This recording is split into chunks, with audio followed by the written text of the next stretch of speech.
Buongiorno. Good afternoon.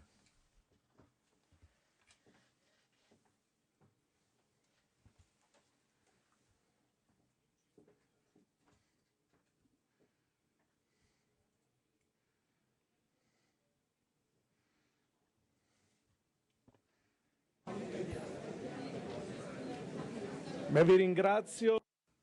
I wish to thank you for being here with us for what I think will be a very interesting and important afternoon. I'd like to greet the President of the Parliamentary Assembly of the Council of Europe, Vice President of the NATO Parliamentary Assembly.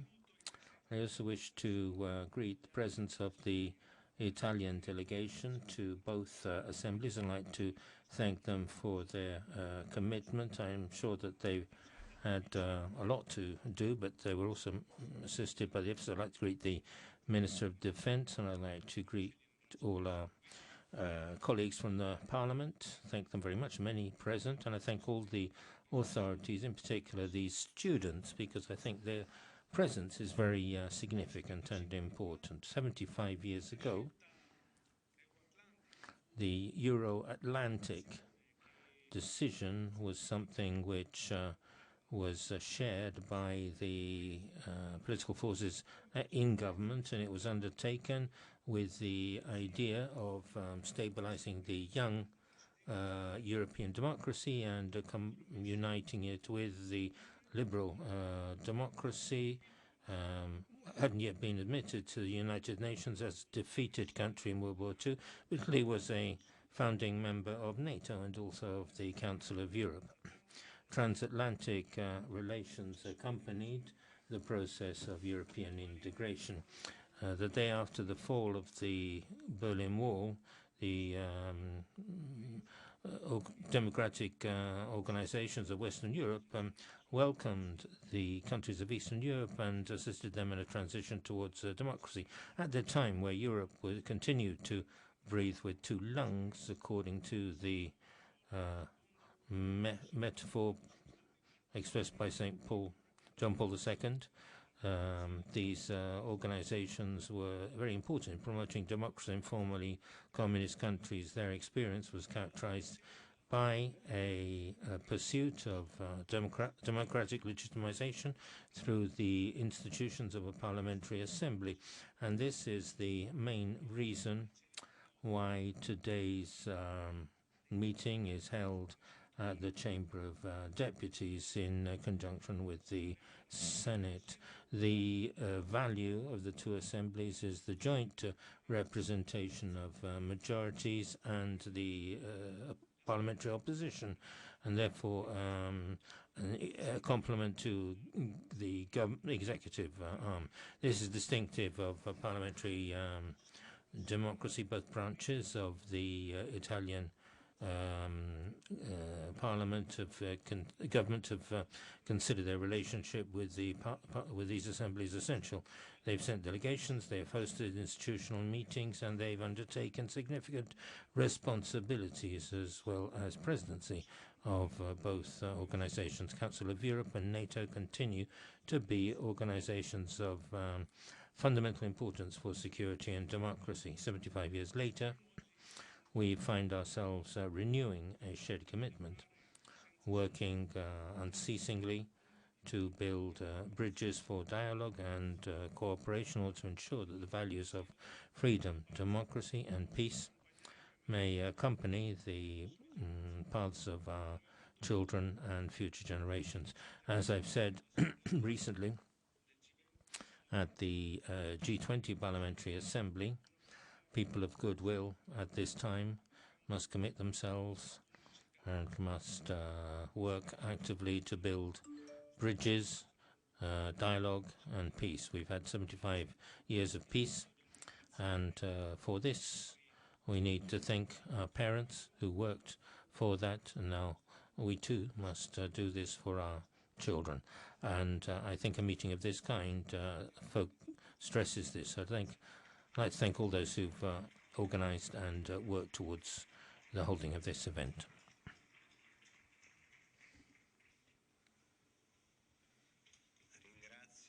Thank you very much to the President of the Chamber of Deputies, Mr. Fontana. It's not a formal word of thanks, my thanks expressed with very affectionately. I'd like to read a message which was sent to us by the President of the Italian Republic, directed to myself and to Ms. Gardini. 75 years ago, the Treaty of London, which established the Council of Europe, and the Treaty of Washington, from which NATO was established, defensive organization of free countries. The Italian Republic is proud to have taken part from foundation of these agreements between free and sovereign countries, according to a choice which allowed it to go beyond the tragedy of World War II in a context of international cooperation, following the principles of its constitution and affirming the principles of independence, freedom, security, economic and social growth. In particular, we see today that the Atlantic Alliance has contributed decidedly to international stability in the longest period of peace the European continent has experienced, and a foundation for our country. The current period of stability bears out the validity of those choices. The unacceptable aggression of the Russian Federation against Ukraine and the conflict in the Middle East are important issues in this connection. In both cases, the consequences for the territories involved are devastating.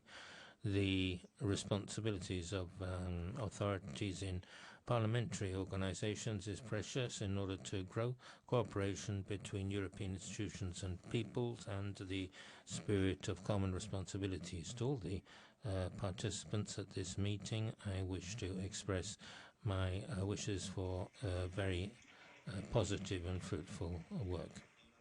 So now I give the floor to Elisabetta Gardini, President of the Italian delegation at the Parliamentary Assembly of the Council of Europe, Member of Parliament. Thank you. Allow me to start with greetings, because I certainly have to greet the President of the Chamber of Deputies, Lorenzo Fontana, who opened our proceedings. I'd like to greet the President of the Parliamentary Assembly of the Council of Europe, Theodoros Rossopoulos, Vice President of the NATO Parliamentary Assembly, Nico Falkboy, and the Italian Minister of Defense, Guido Crosetto. Their presence here stresses the importance of this event. Thank you very much, and thanks to Professor Francesco Bonini, who is our keynote speaker today. Greetings and thanks also to the General Secretariats of the two assemblies, who've worked a great deal over the last few weeks, perhaps months, in order to allow us to hold this fine meeting, and many thanks to the members of Parliament who've accepted the invitation to attend this meeting. It's an honor to have you, together with my friend Lorenzo Cesa, to celebrate the 75th anniversary of two institutions, Council of Europe and NATO, which are pillars of European security and democracy. It was 1949. Europe was still scarred by the ruins of war, and in search for peace and stability. And another threat loomed over us, the Iron Curtain, which separating the nations which had defeated Nazi barbarism, so peace and security again were threatened. This was the context in which these two organizations were established, founded on an essential concept: no more wars, no more tyrannies. NATO, the Atlantic Pact, responded to the need for collective security, offering protection and the promises of common defense. The Council of Europe, with the rapid adoption of the European Convention on Human Rights, which was signed here in Rome, Palazzo Barberini, on the 4th of November 1950, committed itself to protecting those fundamental rights which were no longer to be endangered. And with the subsequent establishment of the court, it established the first legally binding institutional instrument which later made it possible to abolish the death penalty and to ban torture from the legal systems of 46 European countries. These two institutions, based on shared democratic values, still commit us today to building a safe and just Europe. At a time of profound change with the war in Ukraine and the tensions in the Middle East and the Mediterranean, the role of NATO, like that of the Council of Europe, remains more essential than ever. The NATO guarantees defense and deterrence. Council of Europe, although it has no defense responsibilities, deals with humanitarian and democratic crises, which inevitably have an impact on the world's geopolitical balances. All the major global problems from new technologies and artificial intelligence to climate change and migration are addressed by the two organizations, obviously with a different outlook, but the analyses of the one can enrich the other. At a time of such rapid transformation, the role of our institutions is even more essential. NATO can and must remain the pillar of our collective security, while the Council of Europe must continue to be a guide and a defender of fundamental rights in Europe. Italy, which was a founder of both from the outset, continues to represent, also thanks to its geographical position, a bridge connecting the different cultures and nations of the continent, supporting the values of dialogue and inclusion that these institutions represent. And allow me to acknowledge the value of the work conducted by the parliamentary assemblies of the two institutions, places of encounter and dialogue, sometimes bitter exchanges as well between representatives of many different nations. This work contributes to the certainly laborious but also exciting formation of a common identity, which we particularly feel the need for at this historic moment. While in the 90s, the Assembly of the Council of Europe enthusiastically welcomed the new democracies that left the communist camp to embrace the values of freedom and law, in the last period, we are unfortunately witnessing a process that could become disruptive. I believe it is necessary for the Assembly to maintain its inclusive role and promote dialogue and negotiation without ideological drifts and without handing out metaphorical report cards to member states. Celebrating this anniversary is not just an occasion for remembrance, but a reminder of our responsibility. Stability, democracy, and security must be protected every day for our generations and for future generations. I thank you, therefore, for being here, ready to renew our commitment to these principles. The work we do together with courage and determination will be the best way to honor the founding principles that 75 years ago were the basis of this great alliance of peace and freedom.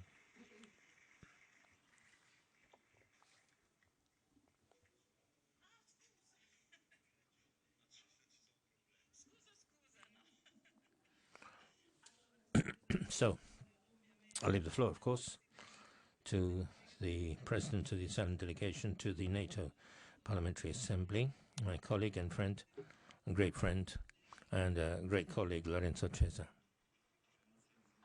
Thank you, Elisabetta. Mr. President of the Chamber of Deputies, Mr. President of the Parliamentary Assembly of the Council of Europe, Mr. Vice President of the NATO Parliamentary Assembly, Honourable Minister of Defence, Crosetto, colleagues in Parliament, authorities, Secretaries General, who are present from both institutions, and kind guests. I associate myself with the greetings and thanks just addressed by President Gardini, and I renew in particular my warmest gratitude to the Presidents of the Chamber of Deputies and of the Senate of the Republic, who immediately gave their support to this initiative. I gladly recall and a very warm greeting to the members of Parliament belonging to the Council of Europe and the NATO F-13 presidents of delegations, and their presence show the close relations between us within our assemblies. Their numerous presence show the close relations between us inside our assemblies. 75 years of these organizations this year have been celebrated in various occasions in Italy and abroad, but we thought it was right as Italian parliamentary delegation to take an initiative which would underline our common democratic and representative value. From its beginnings, Council of Europe and NATO gave rise to two parliamentary assemblies according to the models which would be developed by the Coal and Steel Community and the European Economic Council. The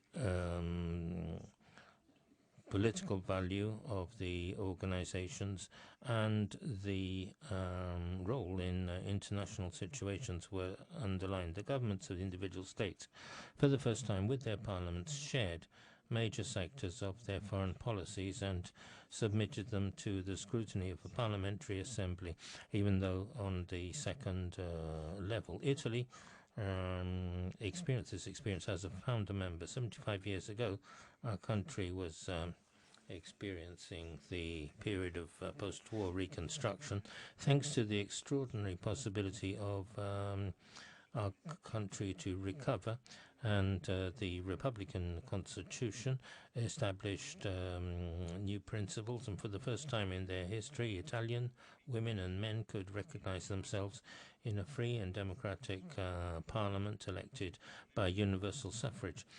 No coincidence that parliament, in the first Republican term, ratified very quickly membership of NATO and of the Council of Europe. It was not at that time a member of the United Nations Assembly yet as a defeated nation, but it entered NATO and the Council of Europe because its people had expressed a sincere democratic vocation in the approval of the new constitution. In a speech to the Chamber of Deputies mentioned by Elisabetta Gardini, the Prime Minister, who was an essential leader of Italian political life, Alcide De Gasperi, presented NATO as, I quote, a concrete integration of the United Nations within which it can act as a balancing regional pact, and Italy finds its place in it, corresponding to its universalist and peaceful spirit. And shortly afterwards, he connected the foundation of NATO in Washington with the negotiations underway for the imminent foundation in London of the Council of Europe, in which Italy would pour its parliamentary and democratic tradition, tending towards the electivity of representation, from which a federal system we hope will one day ensue. As Professor Bonini will certainly recall in his historical report, that choice was not unanimous because the eastward opposition inevitably echoed within the Italian parliament at the time. Sharing of transatlantic and pro-European values and goals was a litmus test for the progressive maturation of Italian democracy after World War II. For some time, all political forces in Parliament now recognize themselves not only in the European Union, but also in NATO and its irreplaceable deterrence function. This has come up. This continues to be the case in Parliament and in the government led by Prime Minister Meloni. This is something which has come about because it has become increasingly clear not only that the alliance has a defensive connotation, but also that it has both political and military value, based on the reality that democracies do not wage war on each other and can in fact develop a system of common defense. The North Atlantic Treaty has as its overriding objective the safeguarding of the security and freedom of the signatory states through political and military means, in accordance with the principles of the United Nations Charter. A reference fully consistent with Article 11 of our Constitution, aimed at helping to build an order that ensures peace and justice among nations. In this regard, it is truly significant how, over time, more and more countries have sought in NATO membership the guarantee of their own security, so that from the initial 12 founding states, we have now reached 32 member states. The end of the Cold War obviously represented the peak in the enlargement process, which is nevertheless continuing before our eyes, as shown by the recent entries of Finland and Sweden, and the aspirations of Ukraine and Jordan, Georgia, Serbia, Kosovo, many other countries. There could not be a clearer demonstration of the alliance's vitality. NATO first made a decisive contribution to the collapse of the Berlin Wall. It then became active in the fight against international heroism, resorting to the application of Article 5 of the founding treaty for the first and only time after the attack on the Twin Towers.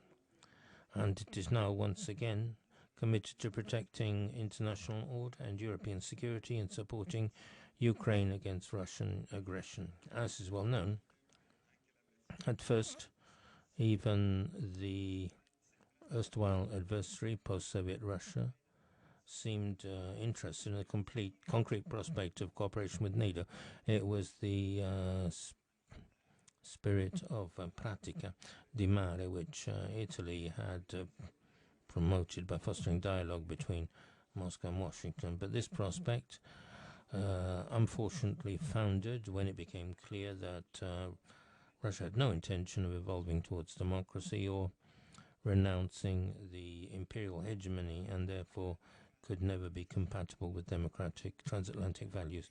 NATO is not just an alliance of states, but also a community of peoples that in its 75 years of existence have helped to spread peace and prosperity from one side of the Atlantic to the other, with a view to global security. This is why, over time, NATO has developed various forms of partnership. Also outside Europe and North America, such as the Mediterranean Dialogue. Last week we were in Algeria, and the Istanbul Initiative, aimed at the Gulf countries. More recently, the Indo-Pacific region has forcefully entered the alliance's orbit, which is developing cooperation with South Korea, Japan, and also Australia. This dimension of NATO finds its natural expansion precisely in its parliamentary assembly, where the delegates of partner countries can directly contact the representatives of member states and build the political relations necessary for the development of cooperation. From time to time, the controversy about the relevance and usefulness of NATO resurfaces, which, judging by this year's anniversary, may seem to have passed retirement age. Donald Trump's re-election to the White House has relaunched this debate, which, however, has always seemed to me more ideological and propagandistic than related to actual reality.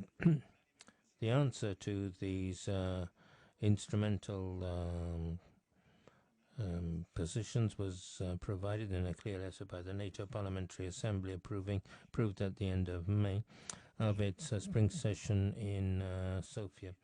A declaration celebrating the 75th anniversary of NATO and stating that NATO is and remains the cornerstone and indispensable guarantor of the security of Europe and North America. This same declaration reaffirms, quote, the commitment to comprehensive collective defense against threats from all directions, to NATO's three core tasks, defense and deterrence,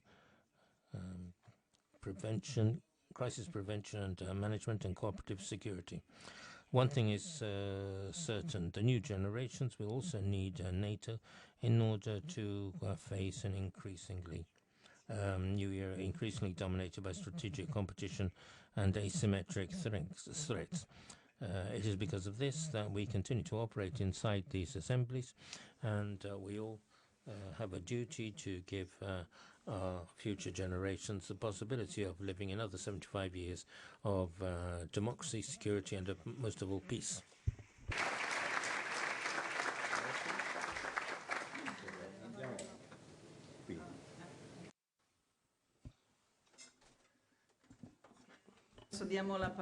Thank you.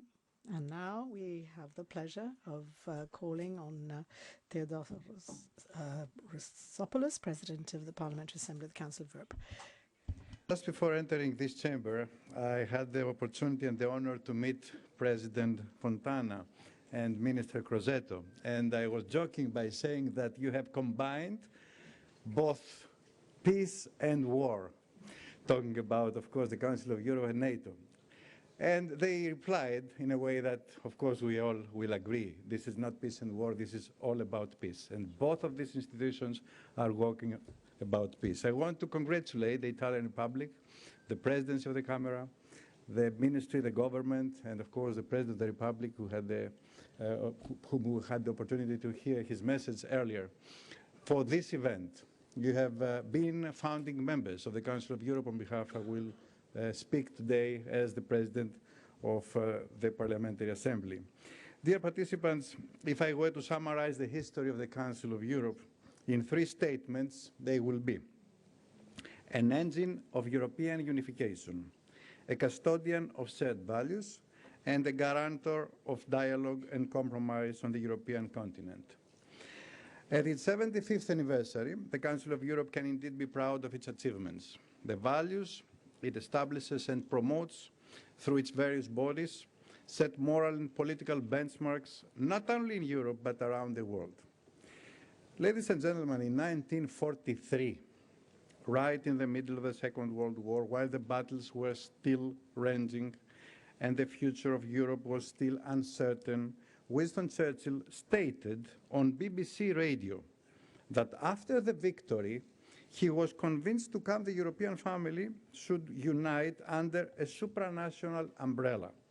Later, he was one of the first to call for the creation of United States of Europe, and in 1949, at last, he stood on a balcony overlooking Place Kléber in Strasbourg, addressing thousands of Alsatians who enthusiastically welcomed him as he announced the founding of the Council of Europe. Strasbourg, a city marked by the scars of 2 world wars, was chosen as the Council headquarters, transforming the historical tension of looking across the Rhine into a shared vision for a prosperous future. Reconciliation began to build a better future from the ruins of hatred. The participation of member states in the Council of Europe has allowed for the achievement of numerous cultural milestones and has evolved our perspectives and mentalities for the better. To this day, the organization serves as an essential gateway for any country aspiring to join the European Union, which requires adherence to the Council's principles and values. We owe to the Council of Europe the abolition of the death penalty. Elisabetta has already referred to that. The fight against racism, the protection of freedom of expression, the safeguarding of cultural diversity and minority rights, the defense of children's rights, and the combat against violence against women, to name just a few achievements. Migration, environmental threats, and populism are challenges we continuously face. Just a few months ago, dear participants, the world's first convention on artificial intelligence and the risks it poses to democracy came into effect, initiated by the Council and already signed by the European Union and dozens of other countries. Membership in the Council of Europe does not grant a place in a club of flawless democracies forever, but rather places one in a community committed to safeguarding and advancing the achievements of democracy. This organization, faithful to its principles and values, does not turn a blind eye to violations of its founding statute and the European Convention on Human Rights, whose 75th anniversary we will celebrate in 2025. Persistent political pressure has been applied against violators of our founding principles, reminding us that the Council's commitment to democracy, human rights, and the rule of law remains unwavering. The full-scale aggression against Ukraine by the Russian Federation in 2022 posed a severe test for the Council of Europe. However, the Council swiftly decided to expel Russia, underscoring the importance of unity around shared values. It became clear that in the common European home, there is no place for aggression. I had the honor of participating in this session where we decided to expel Russia from our organization, becoming the only international organization to take such an uncompromised step. Since then, the Parliamentary Assembly, including my presidency, has acted decisively to support the Ukrainian people, promoting the idea of an international tribunal for the crime of aggression and working on establishing a register of damages and the commission of claims. I am in communication with the President of the International Committee of the Red Cross and the team in Geneva, where a special unit is in charge to search for and locate missing children from Ukraine. And we're talking for thousands of missing children from Ukraine. Dear friends, we have been and remain active beyond European borders in condemning the violence and atrocities in the Middle East, seeking peaceful solutions where we can contribute to resolving a decades-long crisis. I'm convinced that the Council of Europe and its Parliamentary Assembly are well equipped to address the new multi-faced challenges that our European democracies will face in the years ahead. As Shakespeare wrote in Cymbeline, we meet the time where it seeks us, meaning that we are prepared to face unforeseen events and challenges not with fear, but with courage and an open mind.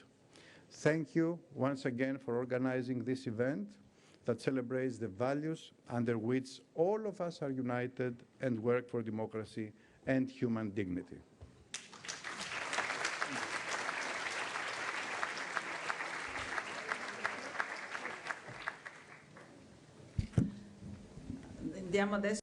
Thank you. And now, Nico Falcoi, Vice President of the NATO Parliamentary Assembly, has the floor. Dear Mr. President Fontana, dear Minister Crosetto, dear Ms. Gardini, dear Lorenzo, dear President Rosopoulos, colleagues, and young generation. It is an honor to me to be with you today as Vice President of the NATO Parliamentary Assembly. Of course, it is an honor to be in this chamber with esteemed colleagues, but it's also an honor to be able to speak to you about such an important anniversary, both for NATO and the Council of Europe.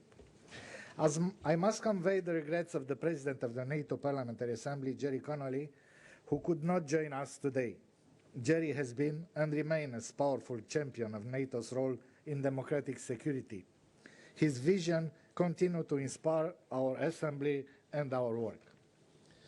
A joint anniversary of 75 years speaks first and foremost to the endurance and necessity of both NATO and the Council of Europe.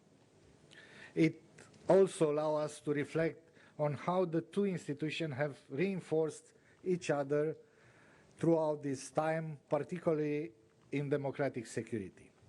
The first sentence of NATO's founding documents, the Washington Treaty, dated 4th April 1949, make the link between democracy and security explicit.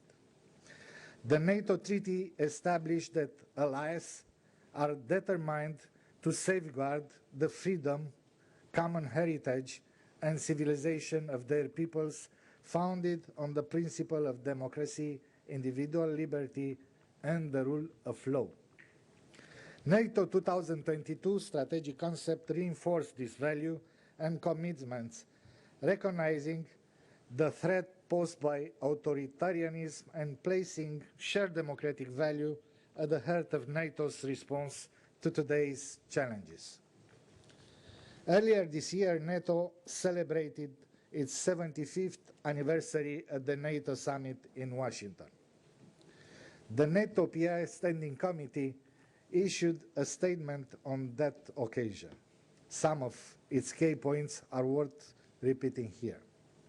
For 75 years, NATO has succeeded throughout all shifts in the security environment because it is defined not by what it stands against, but by what it stands for: the defense of democracy, individual liberty, and the rule of law.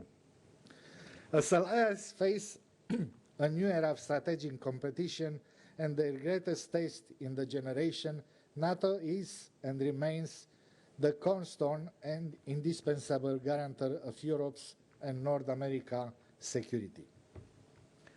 As NATO parliamentarians representing 1 billion citizens of the Alliance, we are determined to play our part in shaping the Alliance for the next generation.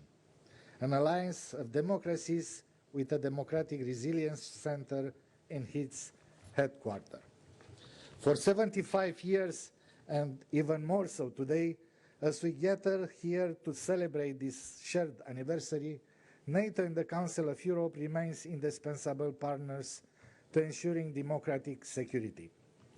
President Rosopoulos just laid out the Council of Europe's long tradition of advocacy for human rights, democracy, and the rule of law. What is clear to me, too, and to the NATO Parliamentary Assembly is that this record alliance with the democratic value NATO strives to defend every day. For 75 years, NATO stands as a fundamental guarantor of this value. As a member of Parliament from Romania, having lived through autocracy, joining NATO felt like a return home, to where we belong to our unique transatlantic families of democracy. Today, the NATO Parliamentary Assembly is more committed than ever to push NATO to make greater tangible investments and commitments to advance democratic security. Because our democracies are under attack from an increasingly organized axis of authoritarian powers, we support each other's destabilizing agenda. In Ukraine, Russia continued to its brutal aggression with the help of Iran, North Korea, Belarus, and China. It also continued to test us, Ukrainian neighbors, with reckless action aimed at testing the limits of Article 5. We must continue to stand with Ukraine. We cannot give in to aggression. We cannot allow Russia to win. We might also denounce autocrats' active disinformation and hybrid campaign against our democracies. Putin and other autocrats are ordering increasingly brazen attacks against our electoral systems, our critical infrastructure, our economy, our way of life. We must make clear these are unacceptable and will be met with unified, strong response. This must include NATO taking further concrete steps to better defend our democracies.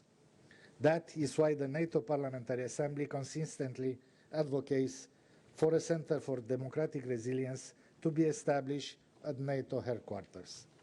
And I want to thank Italy and all the delegation represented here for their support for this proposal. I also want to thank all of you for what you do every day to uphold and defend the values that both NATO and the Council of Europe stands for. Thank you. Grazie.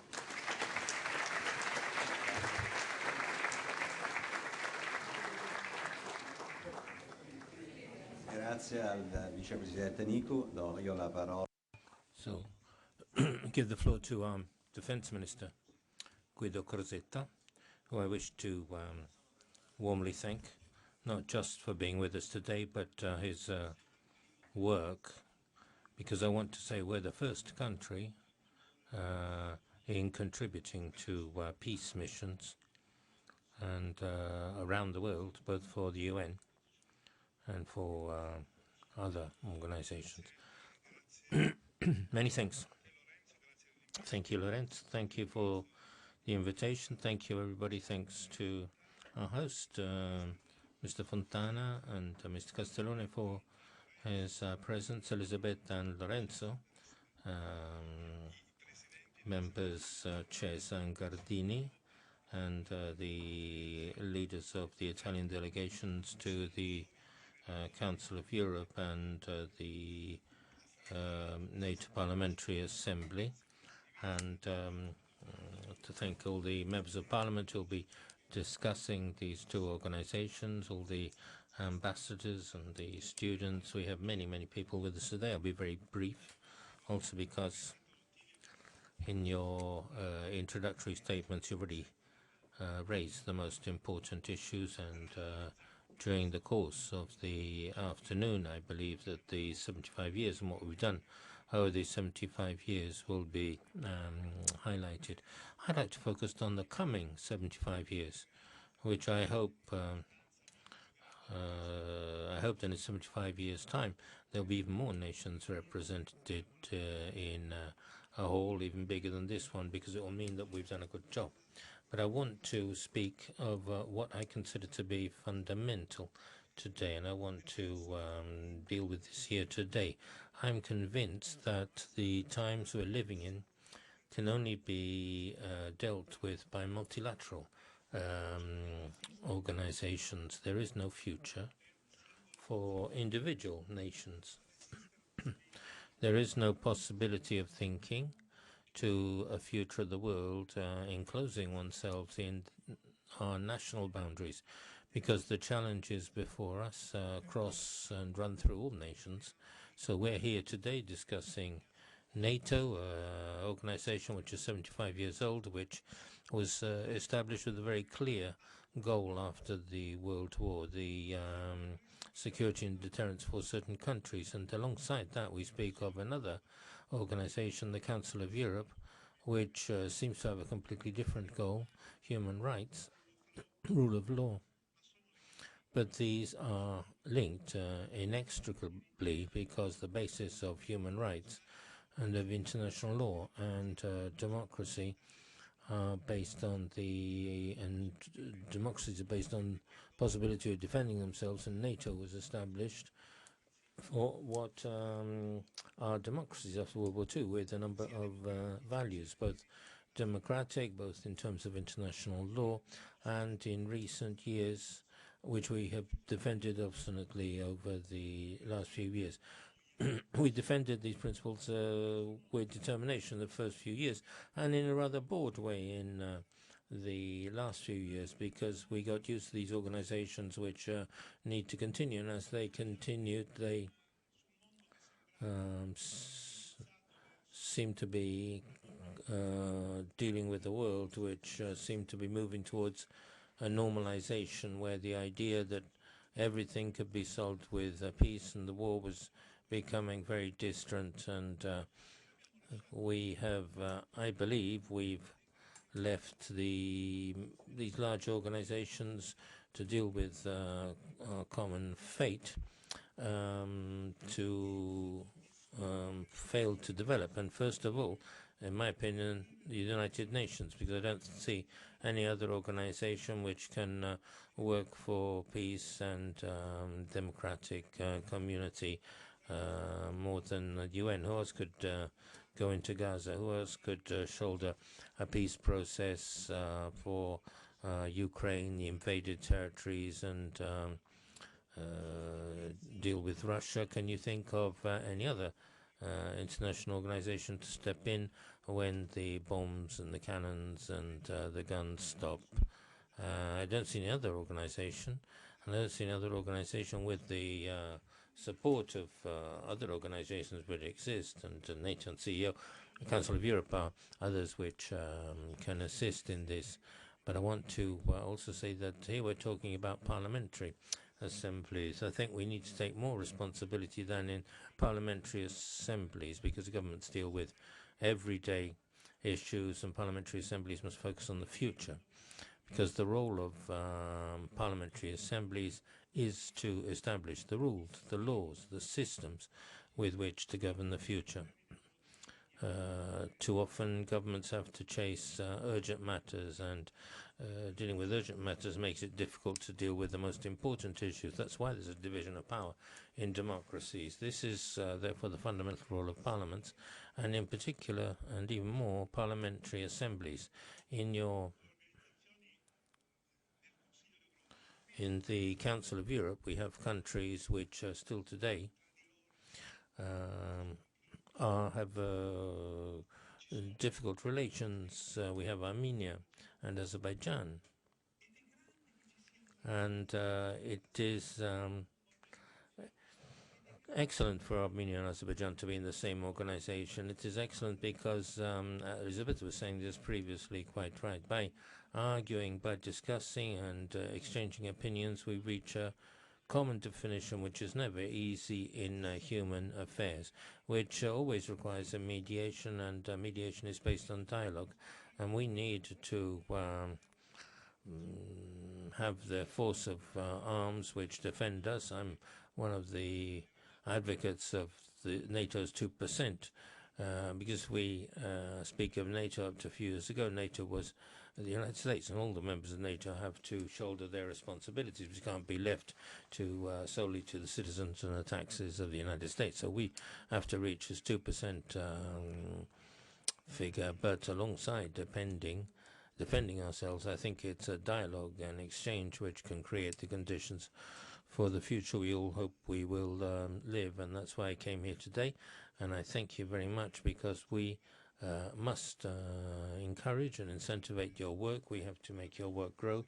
We have to make this organization grow at a time when members of parliament from different countries meet, because a physical encounter is more effective in overcoming barriers than anything else, because discussing an issue for days to reach a shared solution teaches countries who may hate each other that first you have to dialogue, and then you can reach respect, because that's something which can be achieved only through human interactions among individuals. It's not AI which will be able to solve the problems we have before us. It may actually complicate things unless we have shared rules. It's not just the technological leap forward. We need to rediscover dialogue, discussion among human beings. And discussion is already a point of arrival, and I wish to say this as a person who every day has to deal issues which enter into our field of action when dialogue and discussion no longer serve any purpose. And I'm saying this with awareness of someone who deals with what has to be done when discussion no longer works. Because the bad thing about being a Minister of Defense is, I said this yesterday to some people who criticized my Chief of Staff for his outspoken statement. I have to recall every day that I have to defend this country, as every other colleague of mine has to do for their country, from the worst possibility, hoping that that situation will never occur. But I have to make the armed forces of my country in a position to be able to defend my country. I hope that your work, the work of international organizations, will make what I'm doing totally useless. Thank you.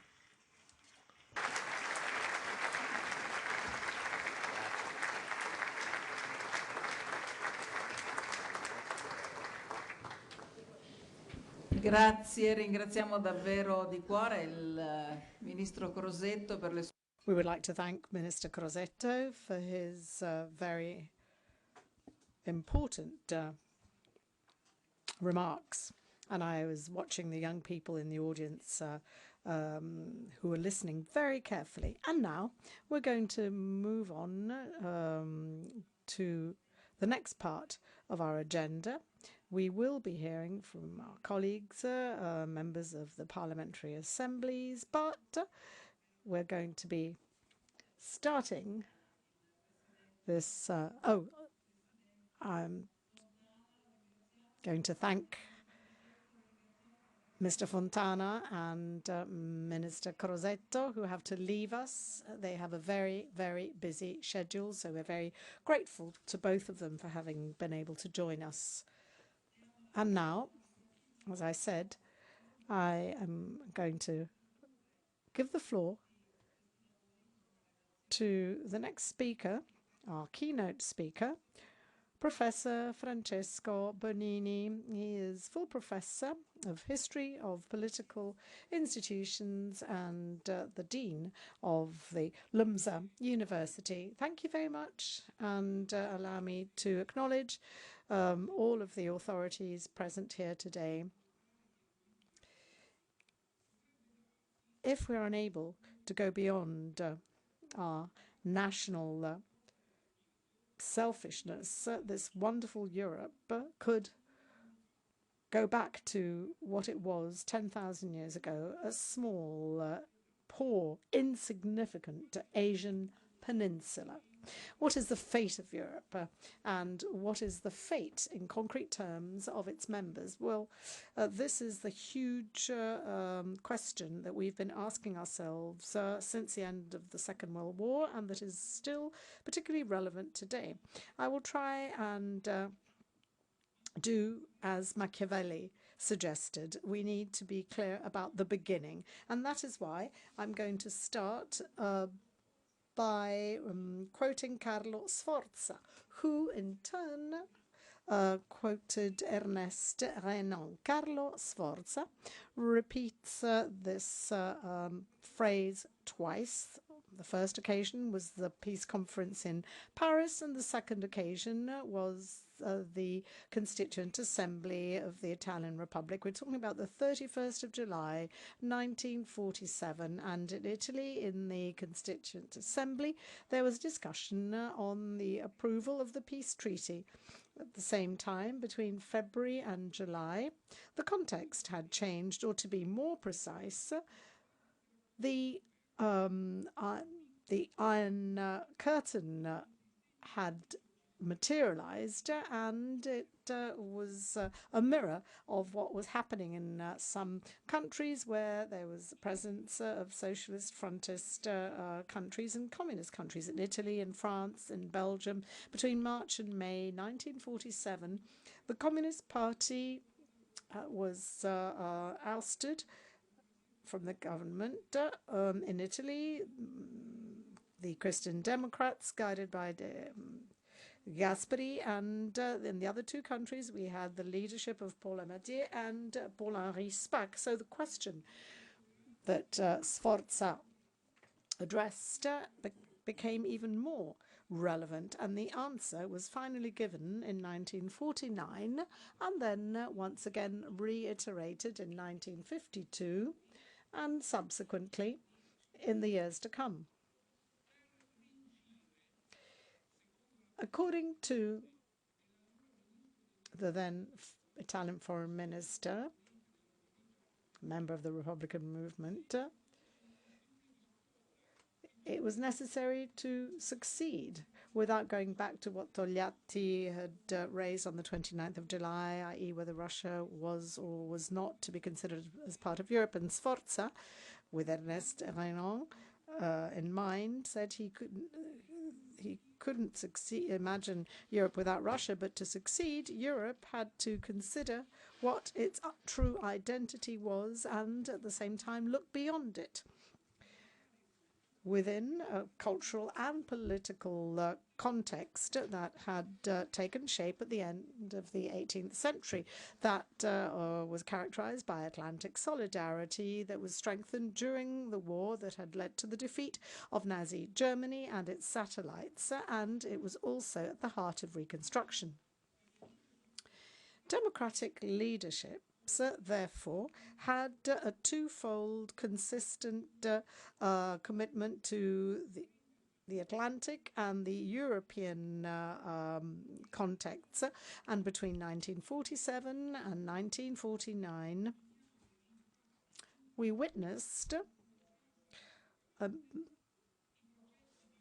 the establishment and mutual reinforcing of processes of democratic establishment, and at the same time the creation of new supranational institutions. Alcide de Gasperi summarized this trend in one of his most challenging addresses to the Brussels Grande Conférence Catholique on the 30th of November 1948. Italy is ready to impose sovereignty self-limitation so as to be a full partner in a Europe that is united in freedom and democracy. This approach had led to the Marshall Plan, to the establishment of the OSCE on the 16th of April, just before the Italian elections of the 18th of April 1948. Regarding the latter, Paolo Emilio Tajani, who was behind this idea of European and Atlantic solidarity, remarked, "The compactness of the Catholic vote is only one of the reasons for this outcome. The second was the participation of broad swathes of lay, traditionally anti-clerical voters, who were driven by a commitment to the ideology of freedom and terror of the well-known Stalinist system of information. The third, equally important reason was the explicit support given by America and the many letters sent by Italian Americans to their Italian relatives. And this was not a link defined on the basis of military terms. What mattered was the bond of civilization and economic ties. The election campaign focused on the clash of civilizations, to use a term that became common many years ago, and the link between social justice, peace, and security. And this is the combination, as de Gasperi said, required for the twofold effect of the geopolitical processes that led to the results in 1949: freedom, social justice, peace, i.e. security. And as was mentioned, this led to the North Atlantic Treaty signed in Washington on the 4th of April, ratified in Italy on the 1st of August, with the Council of Europe Treaty signed in London on the 5th of May, and that was ratified in Italy on the 23rd of July 1949, with huge number of favourable votes. The idea of the Council of Europe is Atlantic solidarity and the creation of what was indicated at the time as the European Union, despite the competition between England and France. Minister Sforza said that this was a natural evolution of those desires to be European.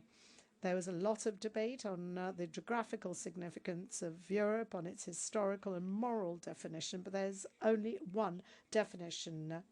That which wants to be Europe is Europe, and therefore geography was also, let's say, reinforced by a constitutional ideal and moral view. Without the Atlantic Alliance, it would have been impossible to develop European integration, but without a European view, the Atlantic Pact would have only been mostly a military matter.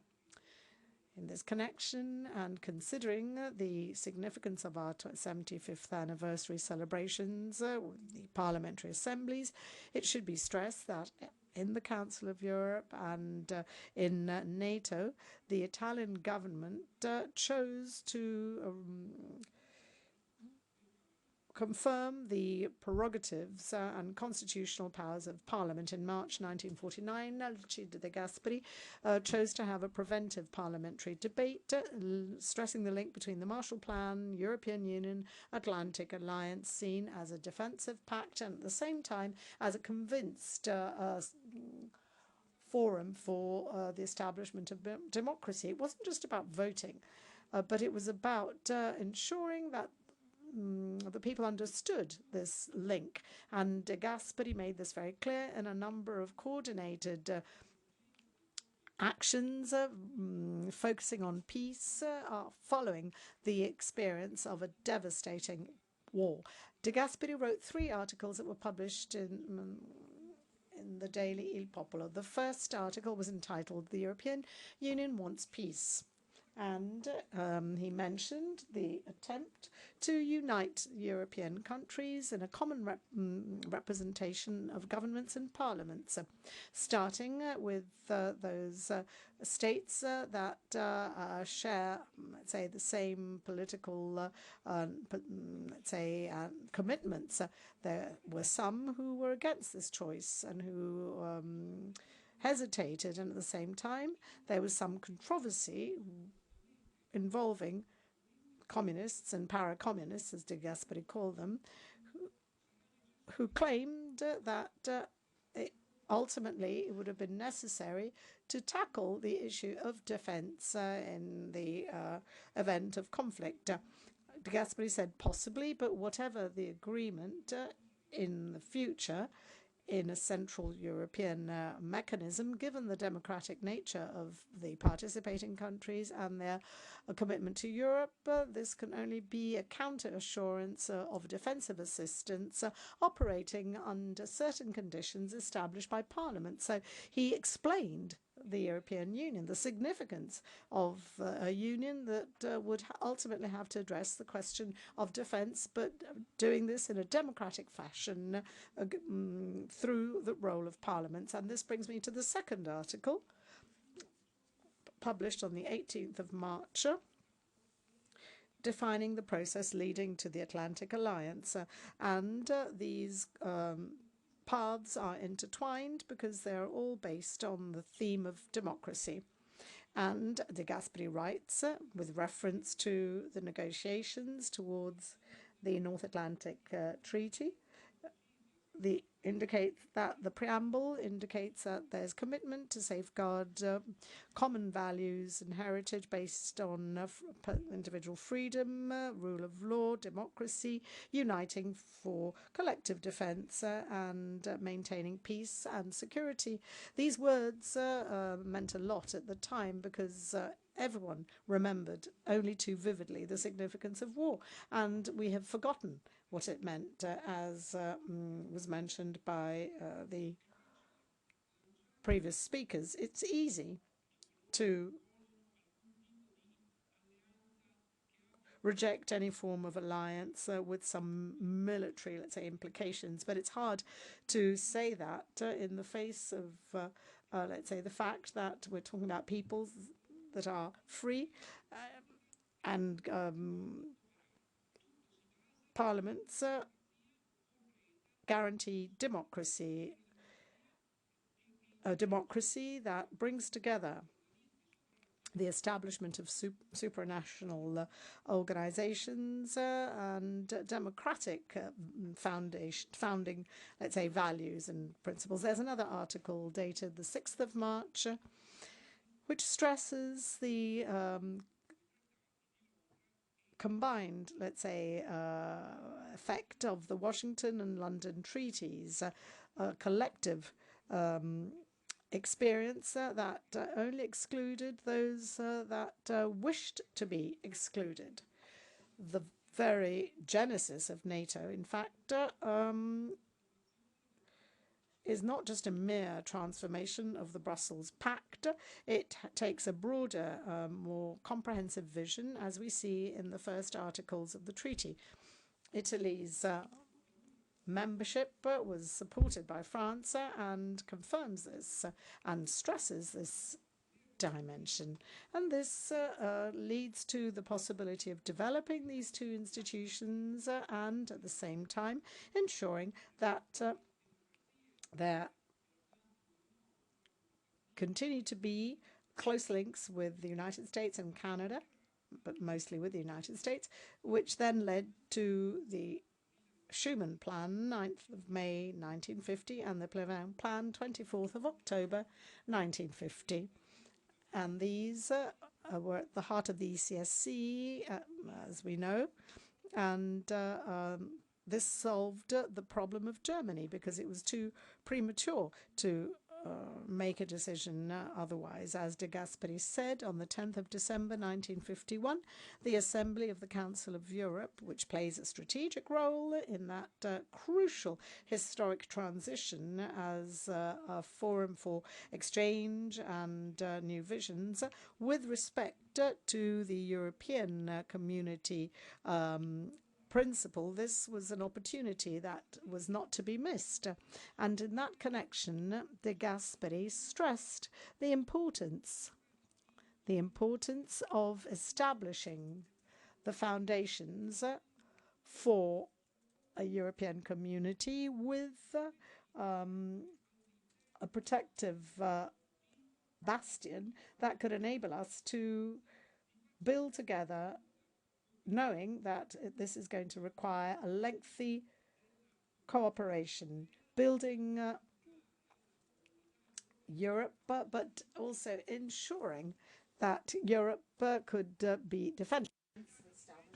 Coerente con i principi e i valori che erano già stati oggetto delle scelte del 1949, cioè la funzione eminente non dello Stato o della collettività, ma dell'uomo e della persona umana, la sintesi delle istituzioni liberali con le istanze sociali. La preoccupazione del bene comune delle nostre patrie. Concern of the common good of European countries' homes with the European home. This is what De Gasperi used to summarize this aspiration. Moving towards my conclusions, there are two things I wanted to say about parliamentary assemblies. The establishment of European institutions led NATO, and De Gasperi mentioned this, taking part in the Atlantic Council meeting in Ottawa and visiting the United States in September 1951, to the commitment to develop cultural, political and economic transatlantic cooperation. And thus there begins to emerge the idea of involving the parliaments of member countries in an ad hoc organization to develop all the potential of the alliance. First suggestions come from the Assembly of the Council of Europe. The visit to Strasbourg of a delegation of the US Congress in 1951 again raises the idea of creation by enlargement of the Strasbourg Assembly, an Atlantic Consultative Assembly, as a channel for direct cooperation between elected representatives to express the will of the Atlantic peoples. This idea was accepted in principle by the Atlantic Council, and this institution was left to the initiative of the parliaments of the member states. And this leads to the original nature of this organization, which is established through a Congress to provide substance and nature as an alliance of democracy, implementing Article 2 of the treaty. The first conference of members of parliaments of NATO country was held in Palace of Chaillot, 18 to 22 July. And to consolidate this experience, the Council establishes a three-minister committee, including Gaetano Martino, Italian minister, who's also at the origin of the EEC treaties. And this showed the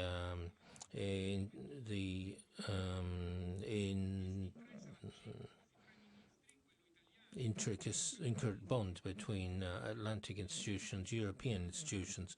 So these three ministers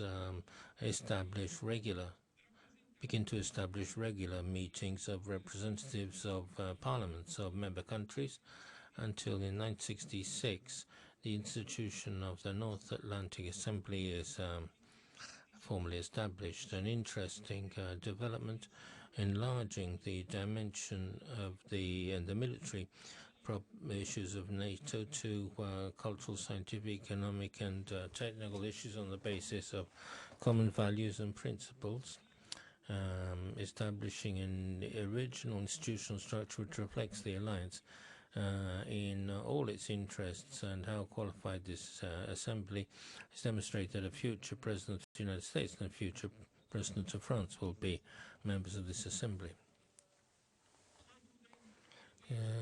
concluding with regard to the Council of Europe and returning to the Council of Europe, the first session of the Advisory Committee, which will then be called Assemblée parlementaire du Conseil de l'Europe, is held on Wednesday, 10th of August 1949 in the University Palace of Strasbourg.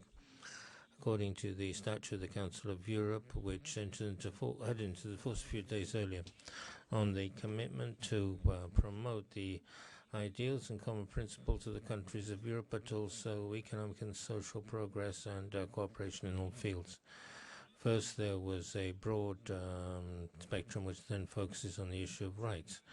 And this can be considered as the first and oldest pluralist international parliamentary assembly made up of members of parliament democratically elected and appointed, and therefore something which is institutionally very significant.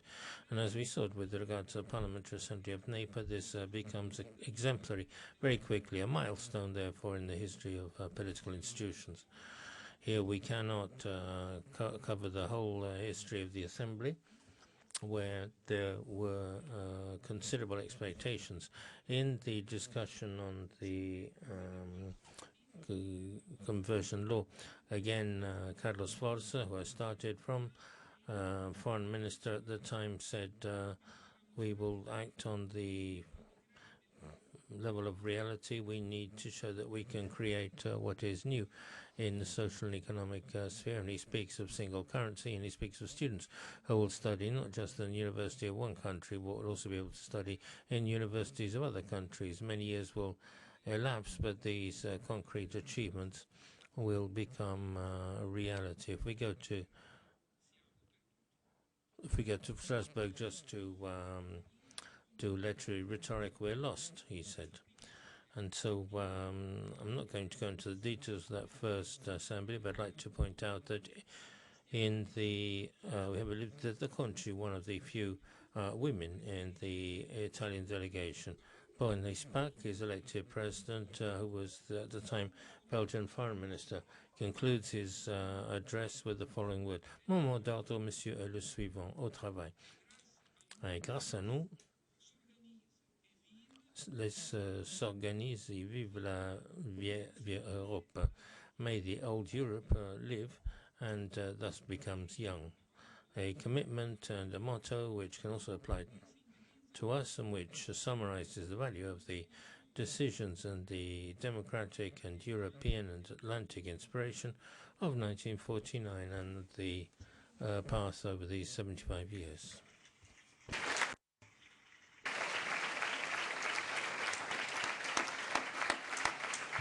Grazie professore, grazie davvero per aver accettato. Thank you, Professor. Thank you very much for having accepted our invitation to present this outstanding speech. Before giving the floor to members of Parliament to begin the debate, I would like to renew my greetings to His Eminence,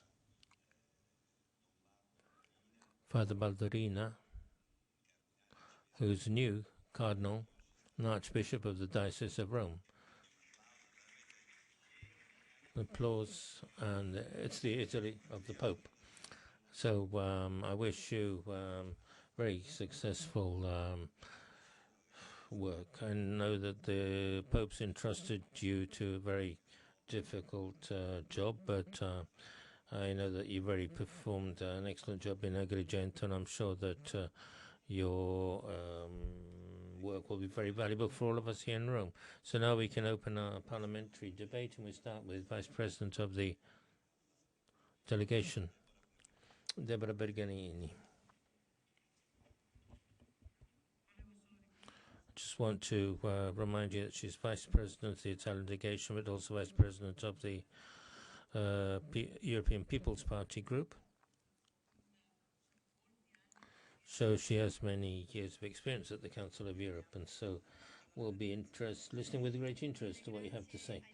Anyway, thanks to Elisabetta, many thanks to Lorenzo, my excellent colleagues, and greeting to President Lozopoulos. and Vice President Falcoi. And I'd like to greet the authorities present, the religious authorities, and all the colleagues present, and the young people in particular, the students, because the words Bonini was quoting, "May old Europe return young," is something which I feel to be very important, and I think that is the most important message which should issue from this day of solemn celebration. I'm a member of the Parliamentary Assembly. I have been a member for almost 16 years, so I've seen many cycles in the history of this institution, so it is a real, deeply felt privilege to be able to open the debate among representatives of the two delegations, NATO and Council of Europe. We've all recalled that 75 years ago, on the ruins of the biggest conflict in human history, which destroyed the physical reality of Europe, but in particular damaged the spirit of European peoples, there was a will to address a reconstruction which was not based on a few signatures of agreements, but which could truly encompass all the hopes of a new start. And these hopes, which would obviously have to be channeled through dialogue and learning a new way of cooperating and speaking to each other. And this led to the two parliamentary assemblies, NATO and Council of Europe. Since then, the Council of Europe has managed to carry out an excellent job. Sometimes the discussions are very lively, but it is a forum which has 46 countries, which are very different, and some of whom are in conflict with each other. During these years, the Parliamentary Assembly has managed to become a beacon, a real beacon for everything concerning freedom and human dignity, the respect of the rule of law and the respect of the principles of democracy, for which the generations before ours fought, and many lost their lives. And in these years, I think we can say we've established standards. I think this was the major success of the Assembly of the Council of Europe. Standards which were recognized and which hinged on the protection of human rights. We started with the European Convention of Human Rights, which today remains a document which enshrines the value of individuals and in communities. And in recent years, important work has been done. I'd like to mention the Istanbul Convention, which was the first legally binding instrument against domestic violence, the work of the Council of Europe on cyberbullying and hate speech on the internet, the outstanding work which was carried out in order to attempt to build a system of governance of AI, and again with an important convention which set standards. So the work done in the midst of so many discussions and clashes has been very important today, but we need to make a change in our stride, because Council of Europe is also affected by the polarization which should be left outside its doors, but today polarization is too strong and we have to reject it. Those of us inside the Council of Europe, we have to be able to do politics and establish the right rules, concentrating on our work and not on judgments. And we need bravely and with an open mind, as Professor Rosopoulos was saying, be able to renew the mission of the Parliamentary Assembly of the Council of Europe, because it is true that multilateralism has entered into a state of crisis, which I don't believe is unrecoverable. I think it is a crisis of change, and this crisis of change, which coincides with the end of the mirage of globalization. From this crisis, we need to draw the best. We have to be able to renew. We have to be able to renew our way of speaking together as 46 countries who are open to the future, to the younger generations, because without them we cannot think of imagining the future, and also with the hope that the Parliamentary Assembly of the Council of Europe be not only a custodian of acquired rights, but can also be a pioneer in new frontiers of justice, equality and cooperation. Thank you. Thank you, Deborah. Now the floor. I would like to ask people to strive to be concise, because there's many people listed, and so if to allow everybody to speak, I'd like to ask you all to be concise. I give the floor to Fernando Gutierrez, Spain, who is head of the Spanish delegation. And would you like to come up here, or would you like to speak from your seat?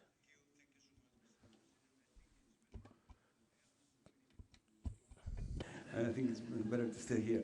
Thank you, Mr. President, Mrs. President. Thank you so much. Thank you, all the parliamentarians present here today. Very good afternoon. On the occasion of this 75th anniversary of the Council of Europe and the North Atlantic Treaty Organization, and on behalf of the Spanish delegation at the NATO Parliamentary Assembly, I would like to express our gratitude to our host nation today here, our Italian colleagues that have made the effort to bring us here today and to prepare this wonderful event. In this occasion, I would like to highlight the importance of the unbreakable bond between our NATO allies in the American continent and the European ones. The security of both sides of the Atlantic cannot be understood separately. In a similar way, security of the European continent is inseparably linked to security in the Middle East and North African region. Last week, the Special Group for the Mediterranean and Middle East in the NATO Parliamentary Assembly, as well as members of our political committee and the Committee on Democracy and Security, had a unique opportunity to discuss with our Algerian parliamentarian colleagues several important issues concerning security. Main topics for discussion were migration, terrorism, and influence on North African region security of foreign countries' presence in the area. Results of this exchange of views, as well as the final version of the report of the Special Group for the Mediterranean about the destabilizing role of Russia in the Northern African region, will be available soon in the open website of the NATO Parliamentary Assembly. I invite you to visit those results and the report, which was drafted by our colleague Theo Franken from Belgium, that will speak very soon. We are fully convinced that cooperation between both sides of the Atlantic and the dialogue between both sides of the Mediterranean are essential for global security.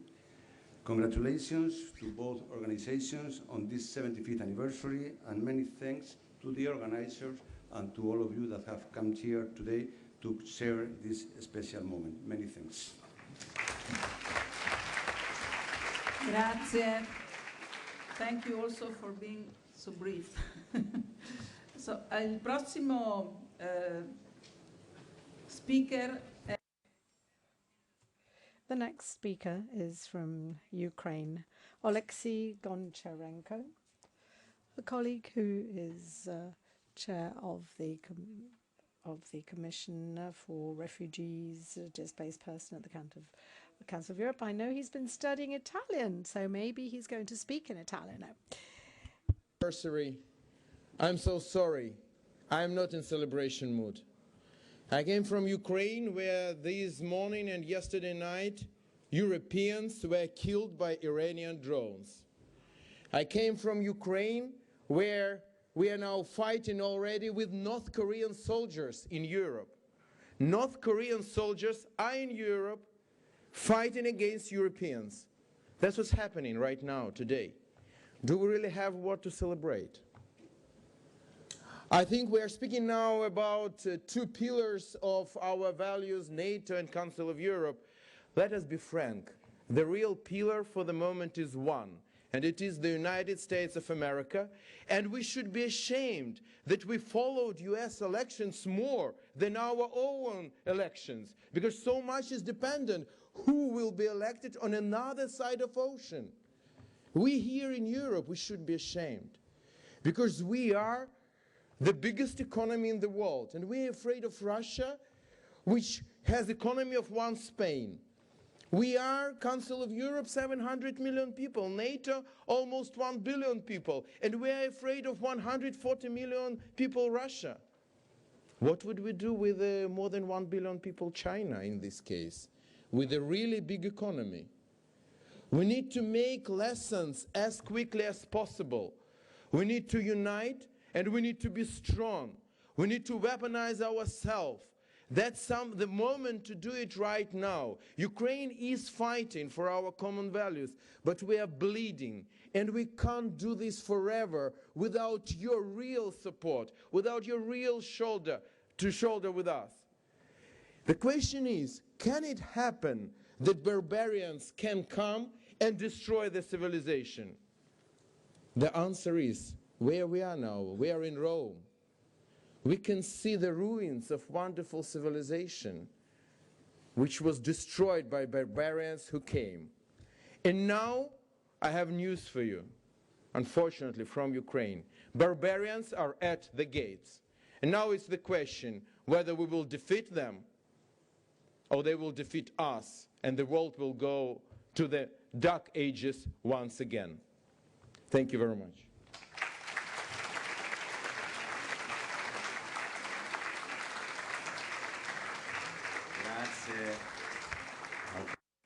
I would like to thank our Ukrainian colleague, to whom we all wish to express our support and solidarity for what is happening.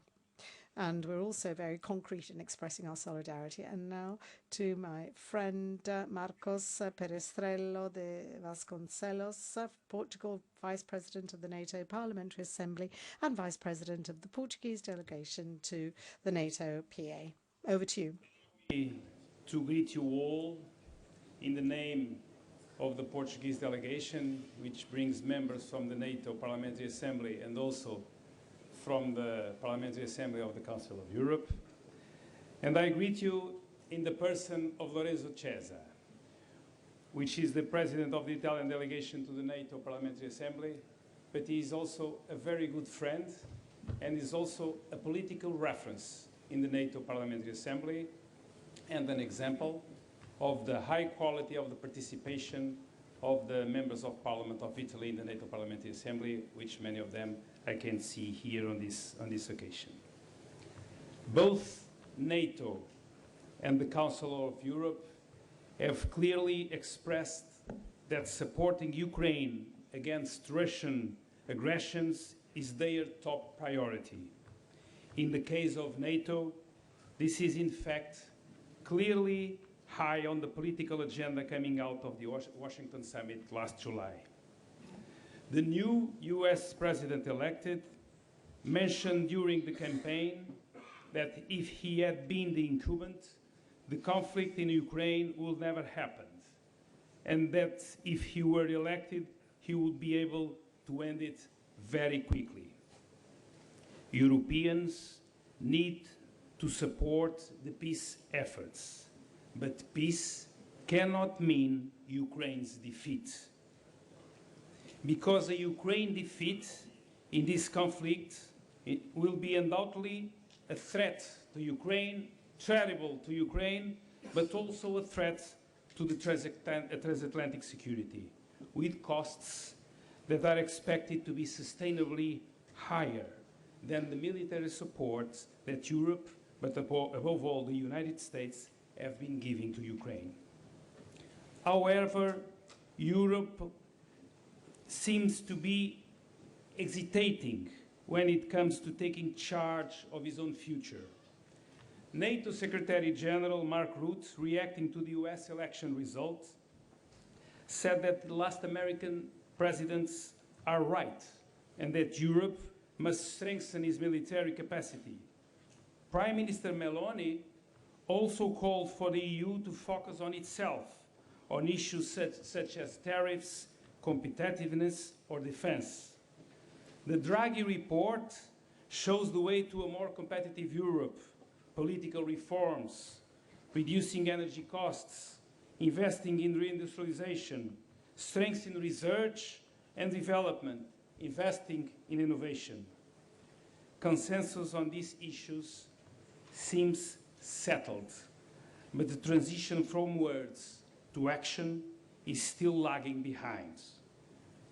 Will the election of the new US president force Europe to finally take the decisions that is postponing for years? I think the only answer can be yes. Thank you. Grazie a lei. Thank you. I'll give the floor to Elena Bonetti, who is General Rapporteur on child participation at the Committee for Social Affairs, Health and Sustainable Development at the Parliamentary Assembly of the Council of Europe. Thank you. Honourable civil and religious authorities, dear colleagues, today we're celebrating a dual anniversary, but it's not a coincidence of history, the fact that the Parliamentary Assembly of NATO and the Council of Europe were established at the same time. Europe was born as a fact, not a utopia, and it was born in order to embody the principles of solidarity and equality in defense of the rights of the person, and it is established with a solid bond between Europe and the Atlantic Alliance in order for the decision of our mothers and fathers to define a common fate and a common path to give full concreteness to spiritual cooperation, which which settled old discord, but which was based on a common fate on which to make one's actions converge. Europe, however, was not established in a single moment, Schuman pointed out, but in a de facto solidarity which has to be re-established with our historical decisions. And today we still have to respond to this task, and I'm saying this being honored of the role which I have in this organization. The Council of Europe and NATO should establish not only a path of cooperation and contribution for the new generations, but also the historic responsibility to give these generations the freedom, the peace and the democracy which otherwise we run the risk of making more fragile, and which we, following the determined decisions of our mothers and fathers, was handed down to us. Thank you, Ms. Bonetti, and I'll give you a colleague to Franken, Belgium, Vice President of the NATO Parliamentary Assembly. You have the floor. Lorenzo. Thank you for the invitation, Italy. I'm a member for 15 years of NATO PA.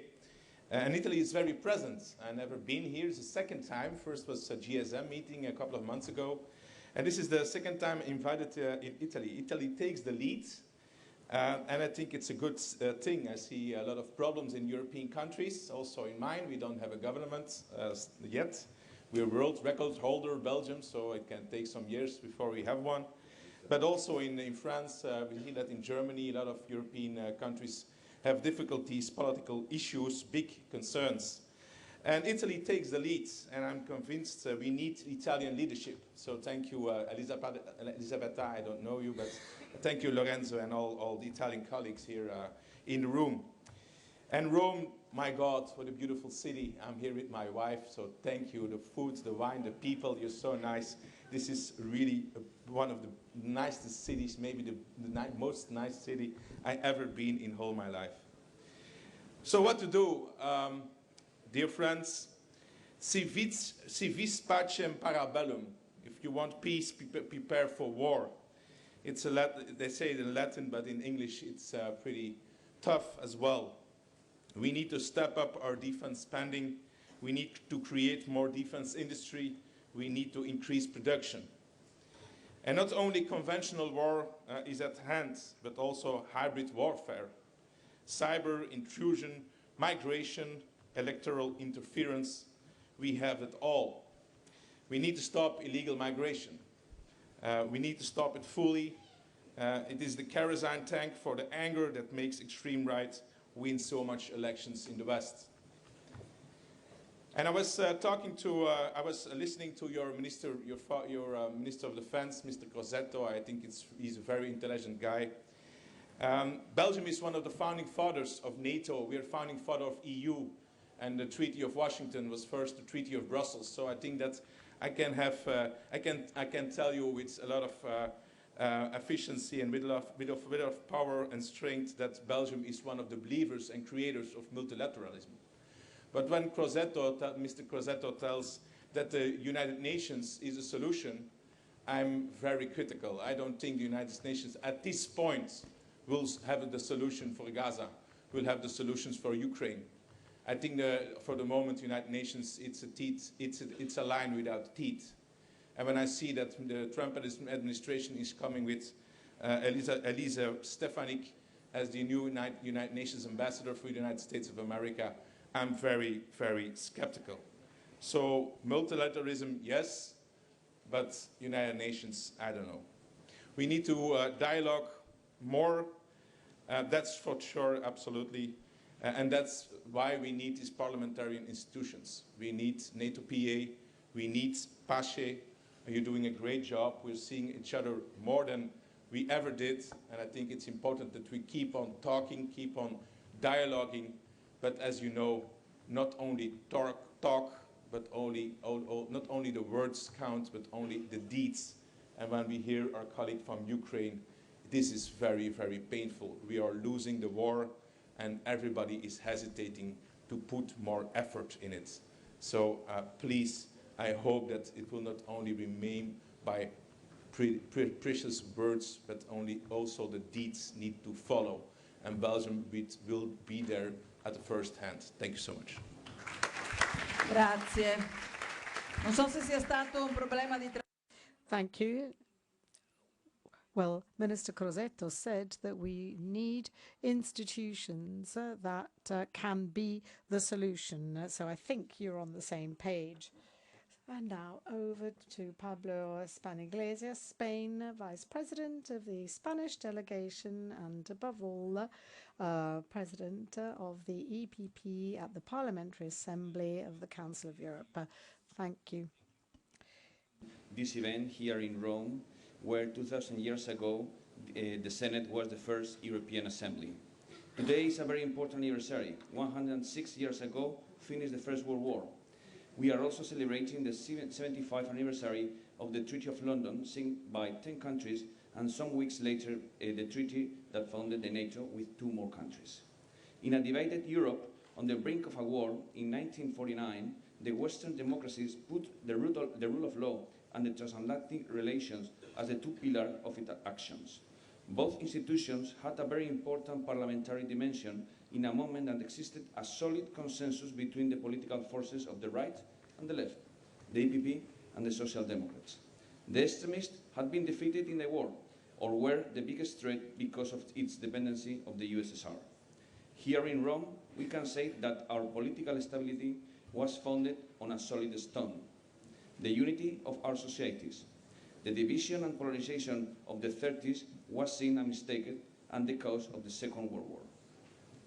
Today we face similar threats than 75 years ago, but the Council of Europe is a more strengthened institution with 46 members. The NATO is supporting Ukraine, is supporting the freedom of Ukraine, and for Europe and for the United States, there is not an alternative for our security in a world with new actors and threats that to deep on our relationship. Countries as Ukraine and Moldova, societies as the Georgian, are asking for deeper engagement with Europe and with our values. NATO is enlarging its membership. In the middle of this storm that we are facing, we must strengthen our values, our commitment with the rule of law and the transatlantic relation. This terrorist activity is the one that we have to continue. There are still unacceptable situations in our states. The standards of the rule of law, freedom of press, independence of the courts, the balance of power, and keep defended by the Council of Europe and its different bodies as the Assembly, the European Court of Human Rights, or other branches as the Venice Commission. In a Europe in war, we must think in the next generation, as the Gasperi asks us to do, As Churchill states, courage is a decision, and all of you are men and women of courage. So I am sure that for the Council of Europe and for NATO, the best is yet to come. I want to finish remembering the victim of the floods in Spain that we suffered 2 weeks ago. Thank you very much. Grazie, grazie. Do la parola ad Andrea Orsini. Thank you, Andrea Orsini, Vice President of the Italian delegation.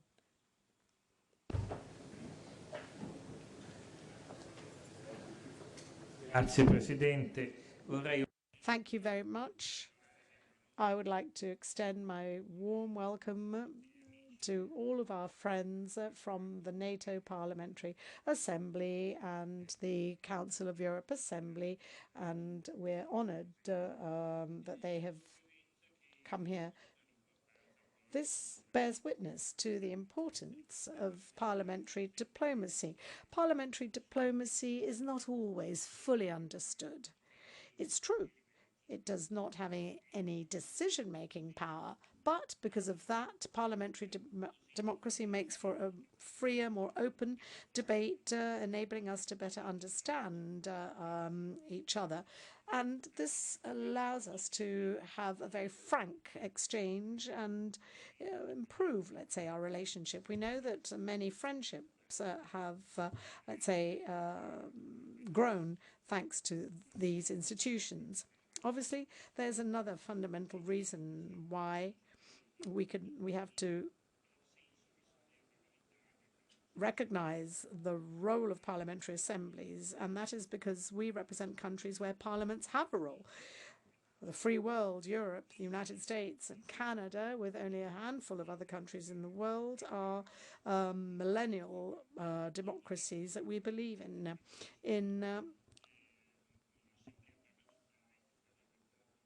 other countries, a parliamentary assembly would be meaningless because at times parliaments are just for sham in those countries.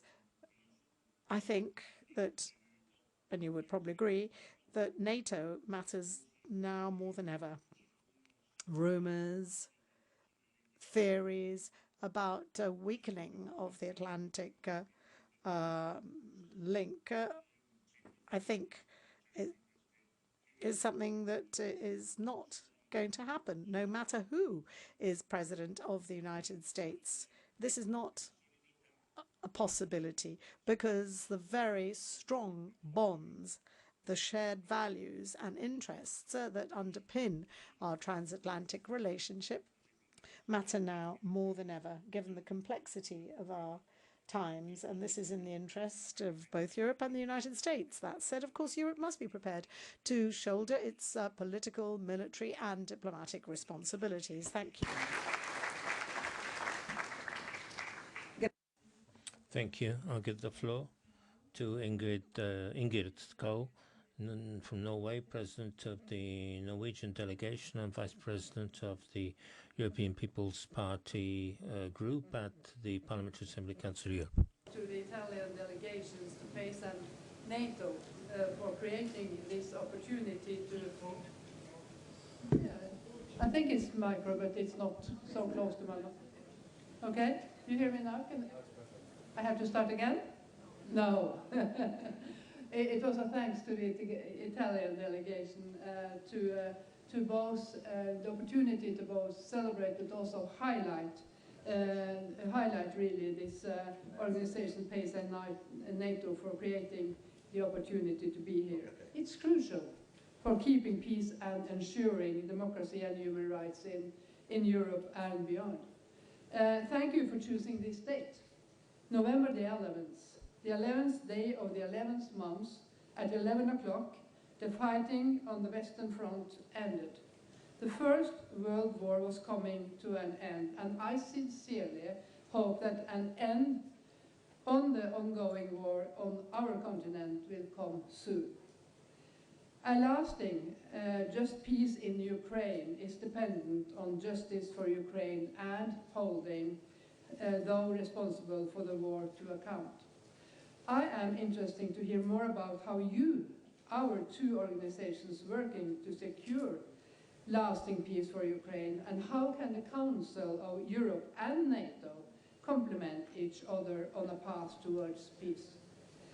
Democracy, democratic security was the core of the Council of Europe Reykjavik summit last year. In the Parliamentary Assembly, we have a continuous focus on following up the summit. The values of our organization, democracy, human rights, and rule of law are the foundation of all our work.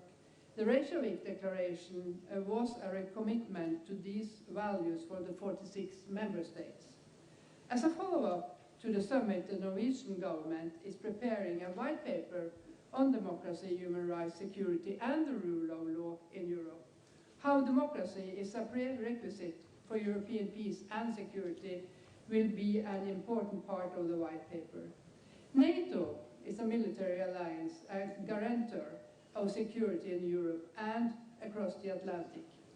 Within the mandate of a military alliance, how can NATO contribute to democratic security? The founding fathers of the Council of Europe, having experienced the atrocities of the Second World War, were convinced in their belief that democracy and cooperation was the best way to promote peace and prosperity. And at last, in addition to the backsliding of democracy in Europe, we face the new challenges of the 21st century: climate changes, artificial intelligence, and emerging digital technologies. How can NATO and Council of Europe face these new challenges? Thank you. Grazie. Grazie. Yes. La parola. Thank you. Nico Codelli, President of the Albanian delegation at the Parliamentary Assembly of NATO, has the floor. Also Vice President of the Parliamentary Assembly of NATO. You have the floor. I will speak in Italian. So,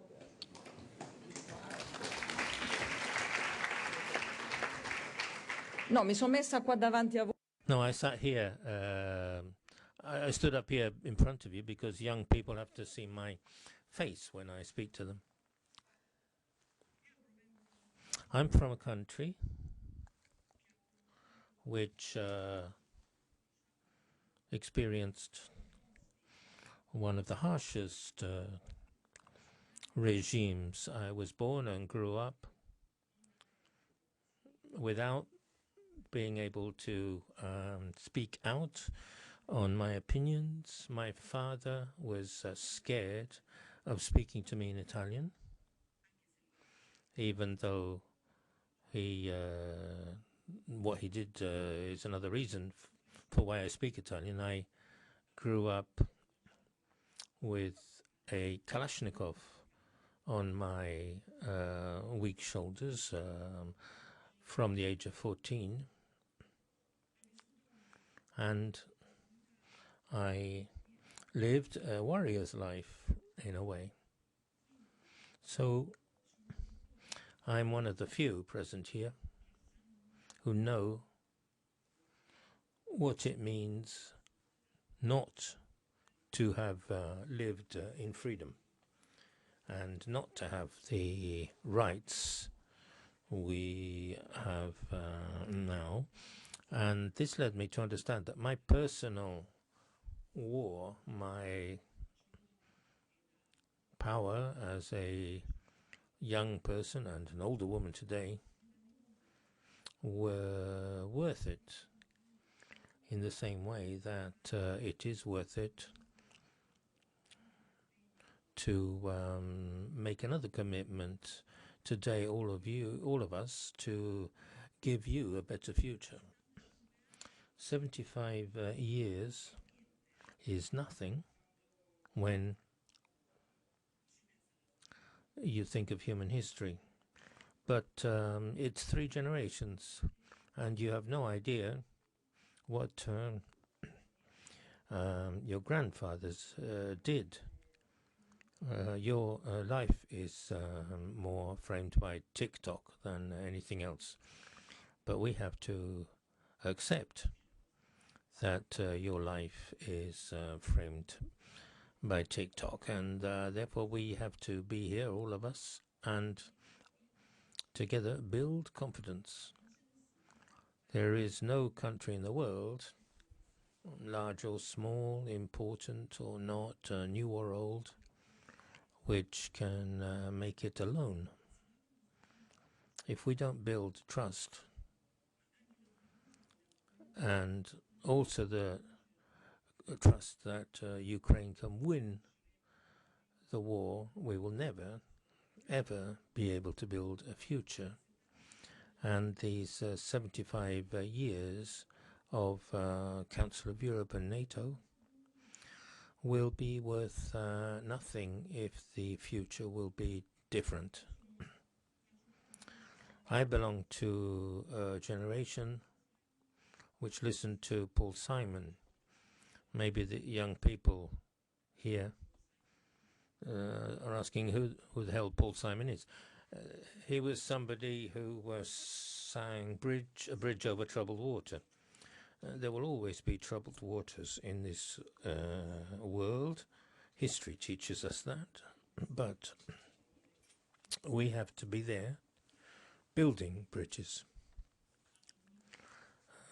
at all costs. And I close. Your future, dear young friends, is more delicate than ever because climate change, artificial intelligence, all these things mean we're all under the same roof, so our future is more shared than ever, whether you're from Albania, from Milan, from Virginia, from Warsaw. You're all under the same roofs. So we who deal with politics sometimes forget that we're talking about the future. We spend too much time on elections yes, elections no, and that's not right, because as we spend so much time doing that, there are some children on the border between Ukraine and Russia, or Israel and Palestine, who were dying in the meantime, and that is wrong. And I close by saying I will continue on my path. I was defense minister for 4 years. I was the first woman in my country to hold that position, and I didn't do enough because I have a grandson called Alex, who is the greatest joy in my life apart from my son, and until I die I will continue in my efforts because it's worth it. Grazie davvero. Do subito la parola. Thank you very much. Over to Piero Fassino. Piero Fassino, Italy, President, Chair of the Council of Europe's Arab World and Middle Eastern Committee. Thank you. I would like to acknowledge President Rosopoulos and Vice President of the NATO Parliamentary Assembly. There's a fact that we should never forget. For 75 years, the Council of Europe, NATO, and the United Nations, the European Union, have attempted to rule a world on the basis of peace, stability, and security. There were conflicts. Well, over these 75 years, we've witnessed many conflicts in various parts of the world. But currently, we are in a different situation. For the first time, we are faced with international anarchy because of the war in Ukraine waged by Russia, because of the crisis in the Middle East, because of a number of political conditions and conflicts that are making it harder to guarantee adequate governance of the world. And that is the difficulty that we're faced with. The UN as a colleague pointed out, is without the required teeth, the required strength, not because of its nature, but because, as we know, NATO was originally a society of nations. And if in a society there is disagreement, obviously there's no possible action. And we see this in the situation between Russia and Ukraine. The United States and Western countries are on one front and Russia and others on the other. And the same happens in the Middle East. Let's not forget that this is the 15th year of the civil war in Syria.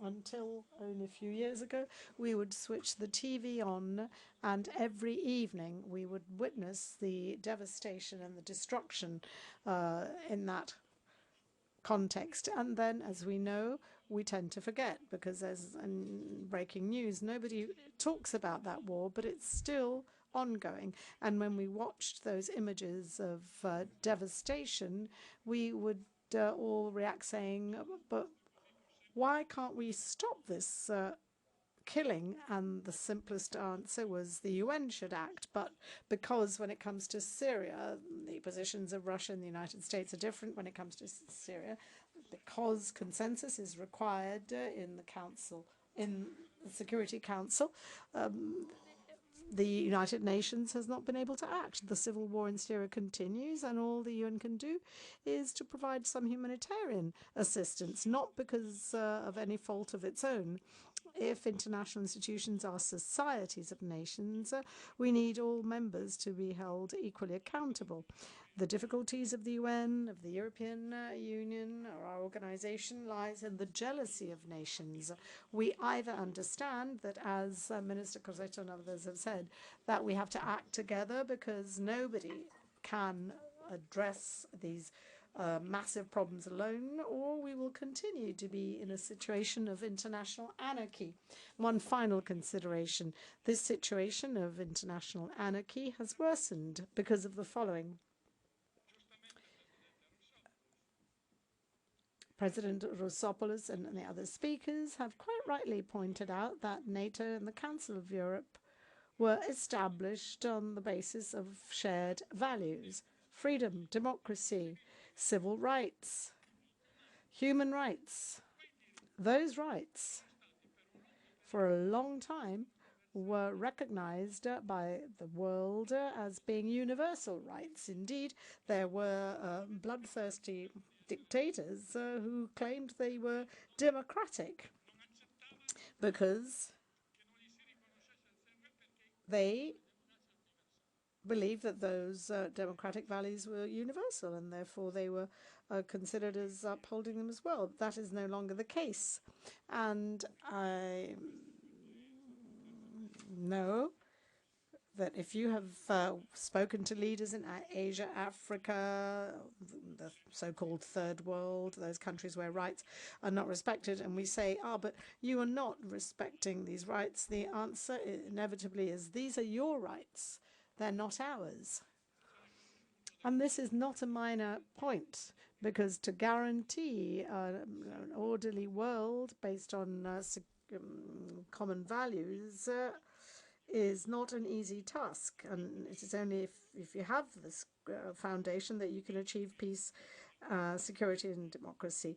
NATO, the Council of Europe and other institutions must establish the best approach to reinstating common values, the rule of law and democratic values first and foremost. Thank you, Piero. And over to Joanna Kluczyk-Rostkowska, Poland, NATO Parliamentary Secretary. Dear host, 75 years, you are absolutely adult NATO member. I am from Poland and we are not so mature, but we are adult too. But fortunately for us, we have younger ones, Sweden, Finland, etc. And we we are growing, yes, fortunately for us. But I think that the world is asking itself now two fundamental questions. The first, what Putin will do, and the second, what Trump will do. And history teaches us that it's necessary to think not only a optimistic scenario, but it's necessary to think about dark ones. We are a neighbor of Ukraine, and I am looking for Oleg, but he's out. And we can feel this fear. We have a lot of Ukrainian refugees, and we know a lot about the Ukrainian war. And we spend a lot of money to prepare our defense. In this year, it is more than 4% of GDP, and it will be about close to 5% of GDP in the next year. Our army is training Ukrainian soldiers. But I think that we need two things: strong military capabilities and be together. Because when we compare possibilities of NATO and Russia, we are stronger, we are richer, we have more money, people, weapons, etc.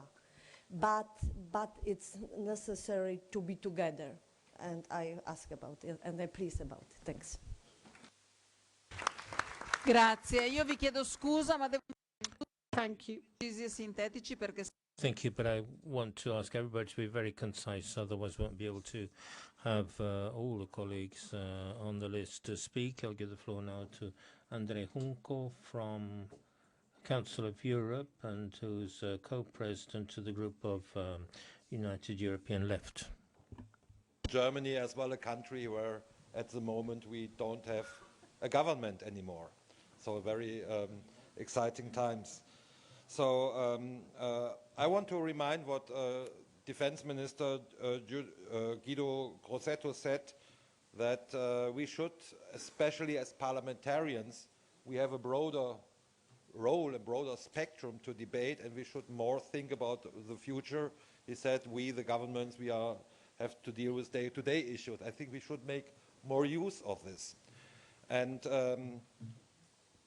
I read a quotation from the last days, which shocked me. It's by Thierry Breton, who was a French commissioner in the last European Commission, and he said it was something that we didn't want to see in relation to the election of Trump, meaning the conditions to stop the war in Ukraine. I can tell you, in the European institutions, it was something on which we had absolutely no right to speak. So there was total silence in the European institutions. What could be the end of the war? And now we have a new president in the US, and there are the first rumors, what could be his ideas. We are talking about, we are thinking what could he propose, and you know there are some proposals at the moment out of his team to have some kind of freezing the contact line, make a buffer zone, and then say, okay, we go out, the Americans, we don't want to have to do anything with this, but let the Europeans send the soldiers in that buffer zone. So I think, maybe, I don't know if it's a good or a bad solution, but the problem I want to address here is that we as European parliaments, as European Council of Europe, European Parliament, all the European institutions, we are not talking about this. We condemn the war, and I do as well. We condemn the invasion of Russia, but we have no self-confidence to have own ideas, and now we are waiting to January what President Trump will do. And I think this is a bad situation. I would like to to make the appeal to be more open, to have an own confidence as Europeans to talk about not only this war, as well about the future development. We have the change of the unipolar to a multipolar world. We have to have much more own debate on this. Thank you very much. Grazie. Thank you. And now, Paolo Formentini, I'd like to ask you one thing, since we have 14 people still on the list, to be as concise as possible. That way I'll give the floor to our two Secretaries General for the conclusions. And one more thing, sorry, Paolo. I understand that we've been sitting here for 2.5 hours. If you want a coffee, to my right, if you want, there is coffee available without having a break, because we really can't afford to do that.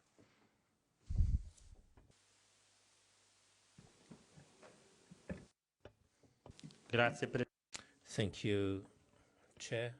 I'll try to keep to the 2 minutes you suggested. I'll be very brief. Let's go back to our roots, to our values, on which these two organizations were erected 75 years ago.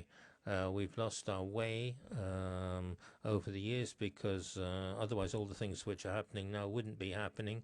I really took to my heart the appeal from the Ukrainian colleague who reminded us that today, as before, the barbarians are at our gates. The Greeks called them oi barbaroi, people who stutter, people who don't speak the Koine language. Autocracies are barbarians today, those who don't speak the language of the Koine, which is English would be too little, but it's not that. It's the people who don't accept the rules of democracy, don't accept the rule of law, and don't accept free trade.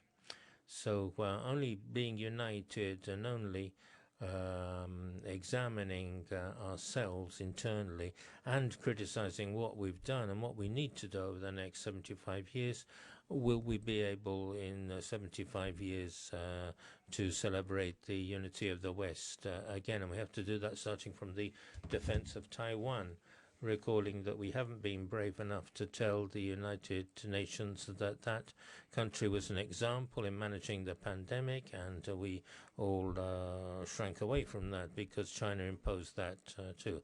And the West dies in Nagorno-Karabakh. The West dies when it forgets its Judeo-Christian roots. And because we're proud of our civilization, of our model, let us give an example again and share values. NATO was born for this, in order to share the transatlantic bond between the two shores of the Atlantic. That transatlantic bond, which is strong and will be even stronger once people stop knocking down statues of Christopher Columbus, and some Europeans think that there can be an army beyond NATO. This also contributes to killing the West. Allora, mi sembra che David Morris... I believe David Morris has stepped outside. We'll give him the floor later. Oh, so sorry. Allora, no, David Morris, vicepresidente dell'Assemblea. Apologies. David Morris, Vice President of the Parliamentary Assembly of the Council of Europe and representative of the UK. I got involved in politics in the mid-90s, or thereabouts. I watched a soldier on television, clearly heartbroken over an atrocity that was committed at Amici.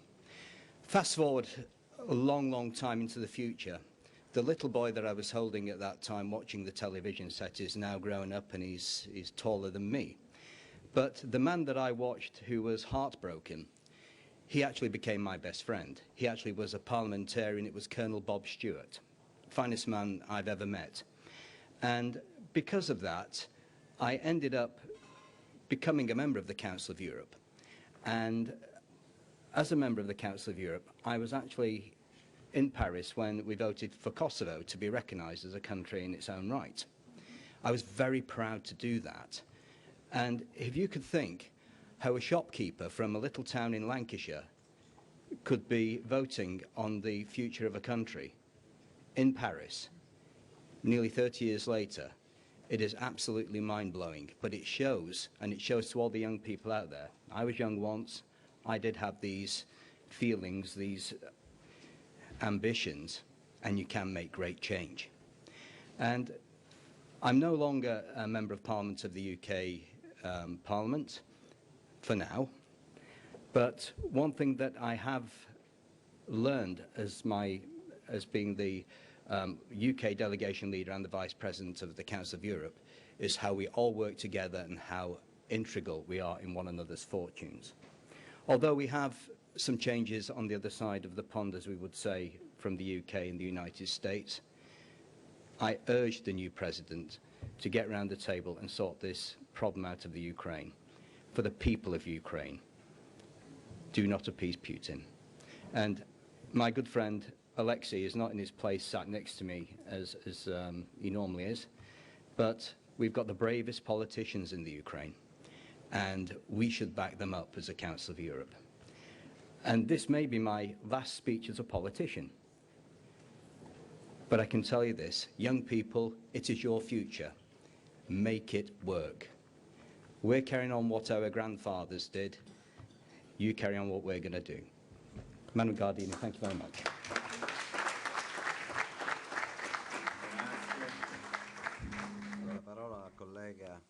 Thank you. Over to Ioannis Oikonomou. Not here, I'm told.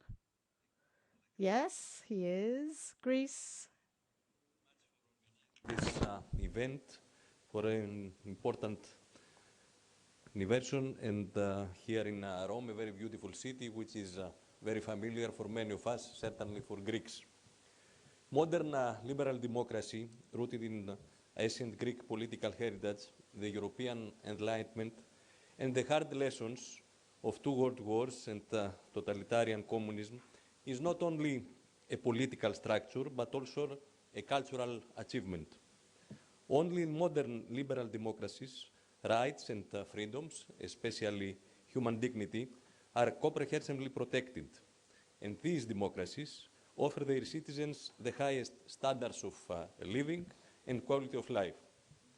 Yet, democracy is inherently fragile, facing internal challenges and external threats. Institutions such as the Council of Europe and NATO were created to safeguard democracy against all these threats. That democracy continues to thrive in Europe 75 years on is a testament of the strength of these institutions. As citizens and political actors, we must remain fully committed to supporting and upholding the Council of Europe and NATO, particularly now, because misguided policies out and within Europe erode public trust. Politics must be driven by strong institutional principles and commitment to addressing society's concerns and needs. A system rooted in liberal ideas and conservative values has long served the citizens of Europe well, and we must insist in this way. Thank you very much. Grazie. Do la parola a Francesco Vertucci, relatore generale sulla lotta al razzismo e all'intolleranza della Commissione Uguaglianza e Non Discriminazione Consiglio d'Europa. Prego. What's wrong with these microphones? I'm going mad. Ah. Sì, Presidenti, colleghi. President's colleagues, first of all, we have to be aware of the dramatic age we're living in, which raises doubts on everything which is built from World War II onwards, the foundation of our democracies and multilateralism. The destiny of democracy and multilateralism hinge together. The crisis of democracy has to be answered with more democracy and not less. The crisis of multilateralism has to be responded to with more multilateralism, more inclusive multilateralism and not less. We have a huge responsibility as members of parliament and citizens to strive for the values of democracy and multilateralism and give them a new popular legitimation to those who feel excluded or betrayed by the promises of democracy, and those who are asked to barter their rights in exchange for protection. This exchange is deceitful. If democracy is cut up into parcels, it is killed. Autocracy is the contemporary form of totalitarianism and nationalism, which have caused wars and tragedies and continue to do that. They are a danger for democracy, and multilateralism expanded by technological capitalism, which concentrates in the hands of few, abnormal power over the way of living and thinking of the rest of humankind. I've finished. The racist, discriminatory, dangerous words are destructive words towards democracy and equal rights for all. Never as today do we need to be able to relaunch the political project of democracy based on tolerance, mutual respect between cultures, protection of minorities, the rule of law and international law, and on humanitarian law, and a globalization which is a fair globalization. I think, colleagues, that this is something which new generations will hold us accountable for. Thank you, Francesco. Now I'll give the floor, should be giving the floor to Elena Komenko from Ukraine, but I don't see her in the hall, and therefore I'll give the floor to Stefano Maulo. Please, Stefano, member of the Committee for Social Affairs, Health and Sustainable Development at the Parliamentary Assembly of the Council of Europe. Thank you, Chair. I'd like to greet our colleagues. I've taken some notes. I don't have written speech because as the Dean of UMSA was giving a historical account of these two institutions, I was reminded of a poll, Zbigniew Brzezinski, U.S. Secretary of State of Polish origins, which defined Europe as the cradle of civilizations. He said this as one of the people who was one of the most orthodox implementers of U.S. policy, homeland, etc., which have applied those principles. And I think that 75 years is a lot for two complex organization, and they lead us to understand not only what Europe has had as a consequence of this policy, but everything which Europe has also failed to do. Eurasia, really, because this is the basic concept with which this type of theory is developed. So I think that a poll has enshrined best all the things which we have referred to in terms of interpretation, but I think that Europe, or the bodies which make up this extraordinary political dimension, today has the antibodies to be able to understand the mistakes and the initiatives and the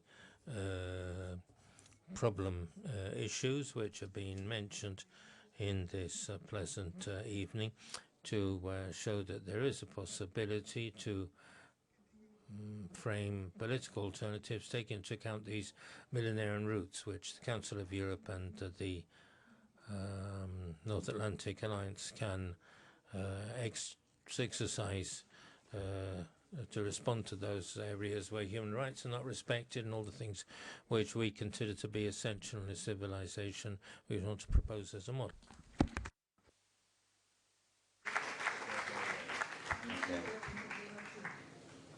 Allora, do la parola ad Elvira. Over to Elvira Kovac, Serbia.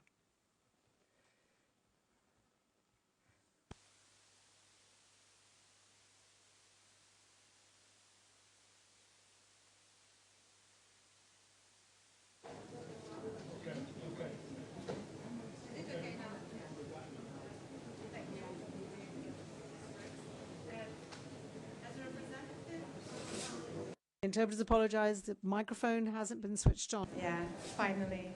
Distinguished Chair, dear colleagues, as representatives. Presidenti, cari colleghi. Experience, I have been there for 17 years, but as representative of Serbia, but from Hungarian origin, I would like to focus on one of the instruments of the Council of Europe. As we all know, and we mentioned it a few times today, since the World War II, political architecture of Europe has changed beyond recognition. A whole range of new states began aspiring for democracy, respect for human rights, and the rule of law. Experience from the 19th and the 20th century European history has shown that interstate relations, especially with regard to national minorities, have given rise to broken promises of peace resulting in violent military conflicts.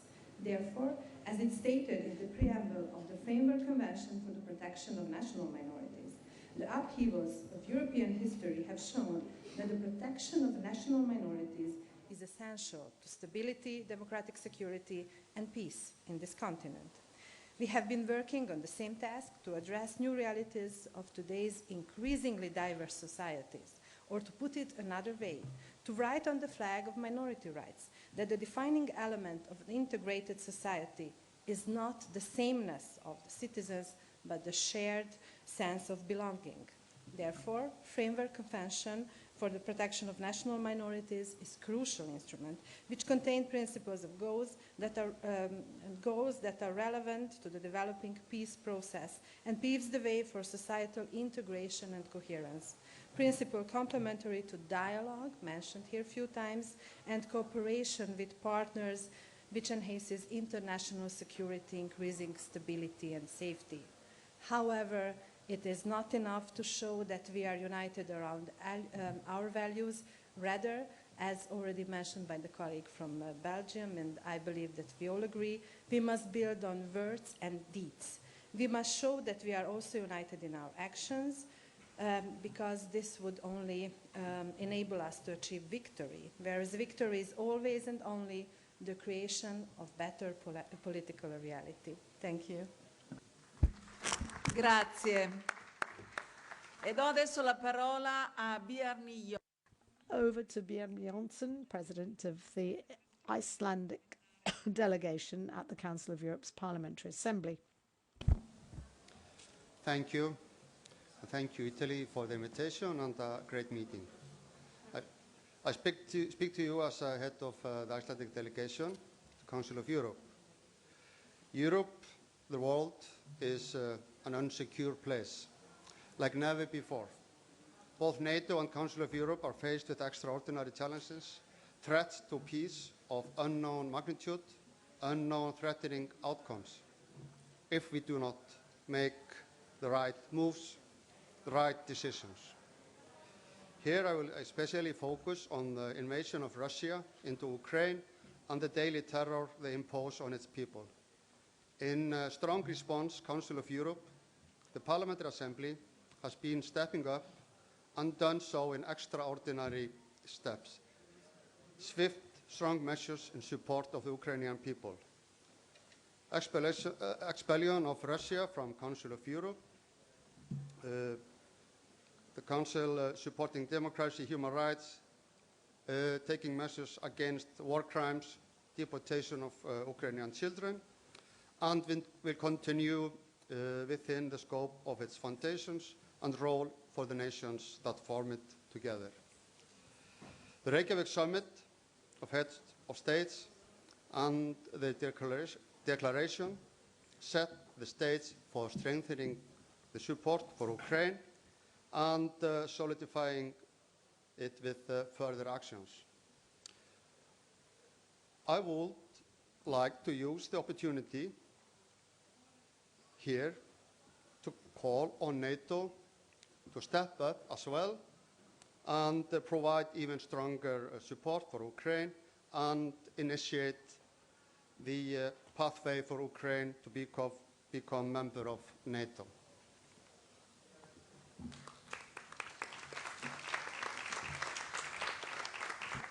Grazie. Thank you. Valentina Grippo, General Rapporteur on the median signature of journalists of the Culture Committee.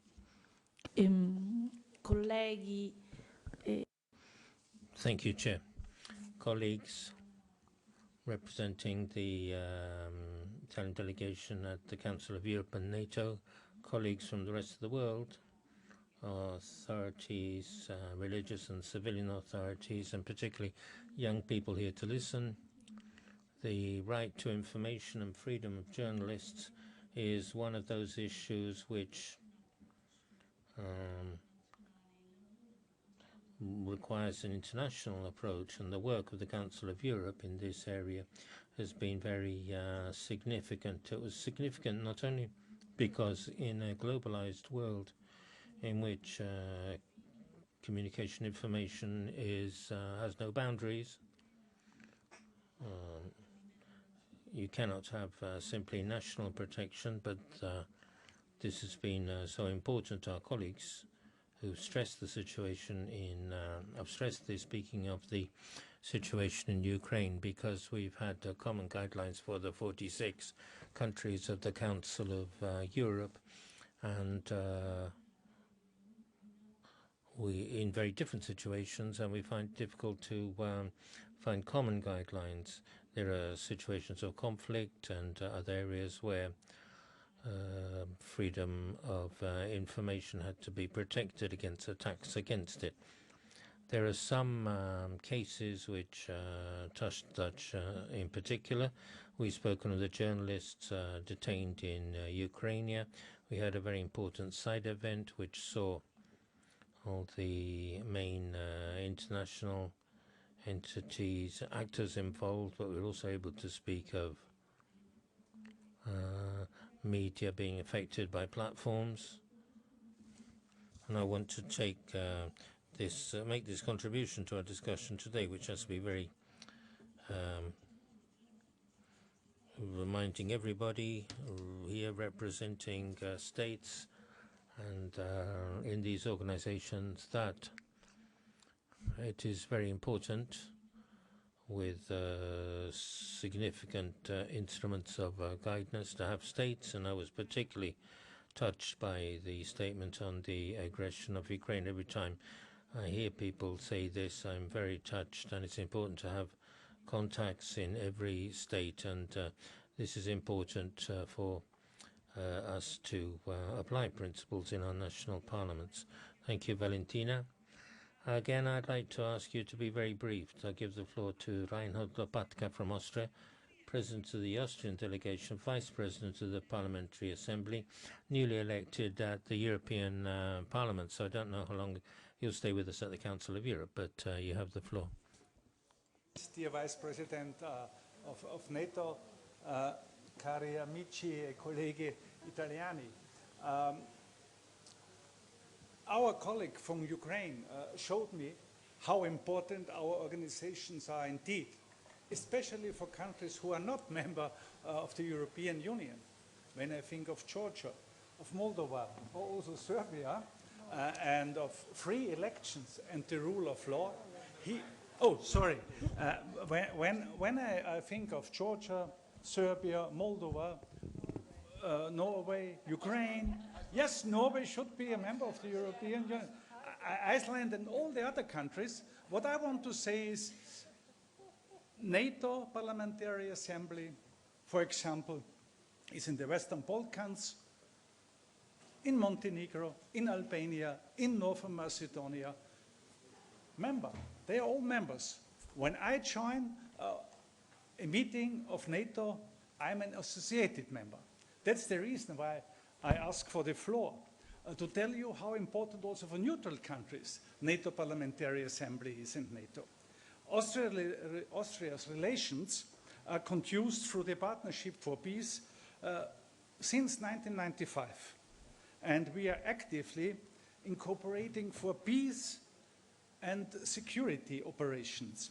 And here we worked alongside with allies in security and peacekeeping missions, for example, in Bosnia-Herzegovina, in Afghanistan, and also in these days we are deployed in Kosovo. And Austrians, together with the United Nations, our Austrian armed forces in these days in Lebanon. We spoke of Ukraine. We have also to see Gaza. We have to see Lebanon. What I want to say is Russia's war of aggression against Ukraine highlights how important it is that we have a strong collective defense mechanism. And the transatlantic partnership, whoever is president in the United States, must be in the center, because we have so many enemies. And it was mentioned before, they don't respect human rights. This aggression of Russia should be a wake-up call for all of us.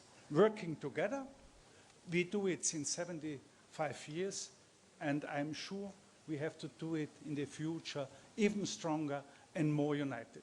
Congratulations, and we are in Rome, so I have to say an old Roman quote, ad multos annos. Grazie, do la parola adesso a Linda Hofstadt-Helleland. So Linda Hofstadt-Helleland, President of the Committee for Culture, Science, Education and Media at the Parliamentary Assembly of the Council of Europe. It's not present, and so we'll give the floor to Alessandro Vigna for the Council of Europe, also President of the European Affairs Committee. Grazie Presidenti, colleghi. Thank you, chairs, colleagues, civilian and military authorities, and greeting and a welcome to the young people. I'm particularly glad to add my input to the others, and I think it's very important to recall that initiatives like this one lay a foundation on which security rests for our system. All too often, as members of parliament, we tend to focus exclusively on our internal processes, the history which we have been direct witnesses of, which has taken place in our countries before our eyes, and of which we believe we understand the dynamics and the main actors. History is actually much more interconnected, and the histories of our countries are much more interlinked. Our countries are not separate islands, detached from the rest of the world. We're full parts of the world, connected parts of the world. It's the external context where much of what we can and cannot do is defined. We are representatives of peaceful countries by deep conviction, but though most Europeans believe we don't have enemies, and even though our countries do all they can to avoid having enemies, it's inevitable that there be divergent interests among our states and the rest of the world, and these divergences cause friction and tension.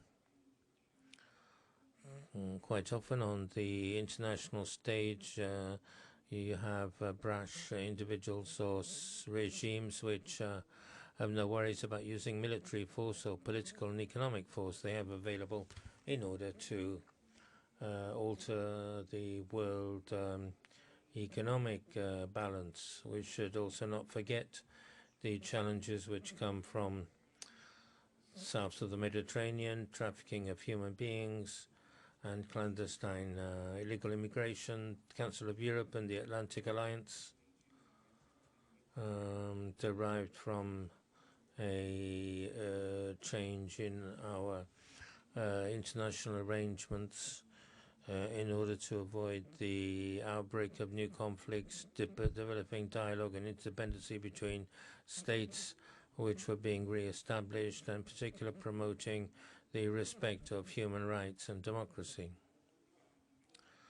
The NATO alliance derived from the need to provide credibility and depth to the portion of our continent which had remained free, asking the United States to be involved, which will certainly continue to be a part of this arrangement, even with President Donald Trump. In the near future, the United States would very probably ask us to contribute more to our common effort, but probably also inside Europe, debate on the increase of military expenditure for defense is open and currently sees those who propose more security by greater investment prevailing. This obviously with one eye on the south flank. But to those who want greater investment inside the European Union, to those who suggest a single European army, we say that the single European army already exists and is part of the single Western army. It's called NATO and it's called the Atlantic Treaty. NATO has allowed the ideals of the Council of Europe to grow sheltered from threats which existed and continue to resurface regularly in areas where the alliance cannot yet reach. Countries like Finland and Sweden have realized this. These two institutions, therefore, remain a fundamental pillar of the architecture of security of our continent. And it's right for them to continue to grow in the perspective that if Europe has geographical boundaries, everything wishes to be Western, and Western is everything that recognizes itself in the family. Grazie. Mi sembra rientrata, quindi do la parola a Linda. No? Ah no, non c'è. Ah, scusate, allora. Do la parola a Nikos Tornaritis, Cipro, Presidente della Delegazione Cipriota, Vicepresidente del Gruppo del Partito Popolare Europeo al Consiglio d'Europa. Dear President Rousopoulos, dear Nico, Elisabetta, Lorenzo, dear colleagues, I wish firstly and allow me to congratulate the organizers and thank the Italian Chamber of Deputies for hosting this important conference. We have gathered here today to mark the anniversaries of the creation of the Council of Europe and NATO, both of utmost significance. The Council of Europe and NATO were founded to safeguard and promote their member states' shared democratic values and shield against incidents of aggression and conflict. As we look back to the last 75 years from their establishment, we must not only celebrate their key achievements and momentous role, but also acknowledge their shortcomings and safeguard against repeating them in future instances. Although not a NATO member, Cyprus has been a member of the Council of Europe since 1961. As the head of the Cyprus delegation to the Parliamentary Assembly, I'm very proud to say that Cyprus fully contributes and is represented in all the institutions of the organization. It has also ratified a significant number of key conventions and treaties and amended its legislation to meet required standards. Cyprus' affiliation to the organization has tangibly improved the quality of life of its citizens, in multiple ways, especially in regards to the employment of their fundamental human rights. Sadly, this year also marks the 50th anniversary since the Turkish invasion of Cyprus and continuous occupation of 1/3 of my country's territory. In this respect, Cyprus' membership to the Council of Europe is of added relevance and value. The implementation of judgments of the European Court of Human Rights pertaining to Turkey's systematic and continuous violation of human rights and fundamental freedoms in Cyprus is crucial in our quest for just and reunification. So, with Ukraine, we all support Ukraine. I call you to support Cyprus. Thank you very much. Grazie. Thank you. Katia Tsilusani from Georgia. Georgian colleague. Dear colleagues, first of all, let me thank all of you for organizing this great event.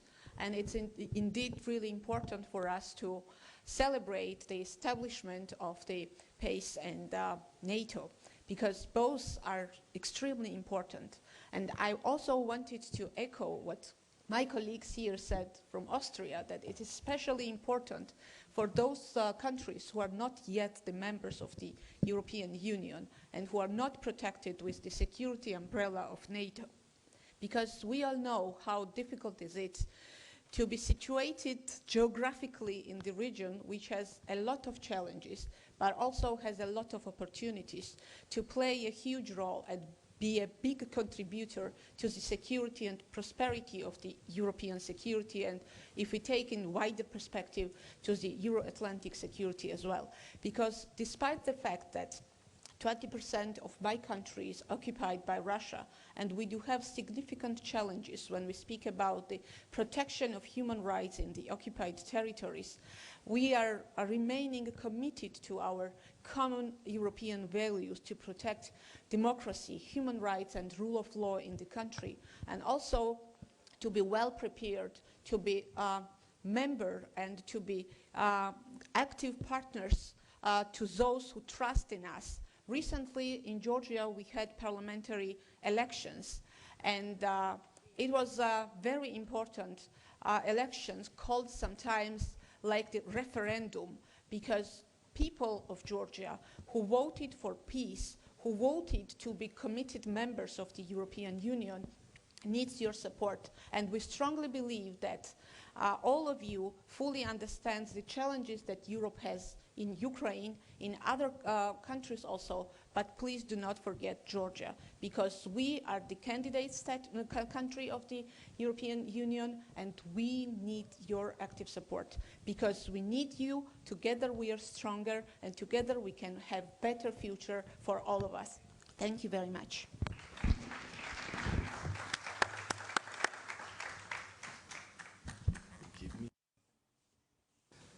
La parola al collega. So now Marcus Wichel from Sweden, head of the Swedish delegation and vice president of the Parliamentary Assembly of the Council of Europe. Colleagues, ladies and gentlemen, I'm greatly honored to be able to speak here today. A few words on the occasion of the solemn 75-year anniversary of the NATO Parliamentary Assembly and the Parliamentary Assembly of the Council of Europe. Two organizations that could be described as cornerstones of the democratic security in the free world. There is one motto which perfectly outlines the meaning of these two organizations. It would be the age-old saying, united we stand, divided we fall. We once saw how the United States and Canada Both were determined to assist the democracies in Europe in their extremely difficult situation during and after World War II. And we all know what is going on today. Vladimir Putin has fulfilled his idea to create, and once again create actually, a dictatorial and expansionist Russia. The East-West tensions have, regrettably, returned in full strength, with Russia's unlawful atrocities in general, and of course the invasions of first Georgia and then Ukraine in particular. As if that were not enough, a new axis of dictatorships is taking place. That is between China, Russia, Iran, and North Korea, nicknamed KRINK, and this is rapidly taking shape. In conclusion, the free and democratic world must do more, and we need our two organizations more than ever before. In fact, we need to step up our work together tremendously. Ukraine and the Ukrainians are part of the free world and part of our Western family. And our Western family has been ruthlessly attacked. When that happens, we need to stand by their side and help them for as long as it takes. We shall never let go until the perpetrator has been dismissed. Let's never forget, united we stand. Thank you.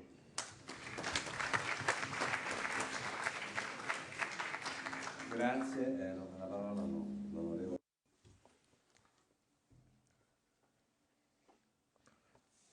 Vice President of the Italian delegation and member of the Committee for Migration, Sandra Zampa.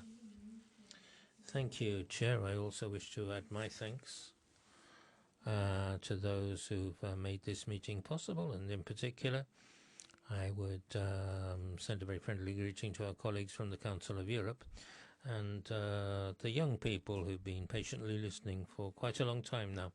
I'd like to start by quoting words which very recently was spoken by the President of the Italian Republic, Sergio Mattarella, who told us on his visit to Marzabotto, the place where the memory of the great suffering is still visible, where this memory is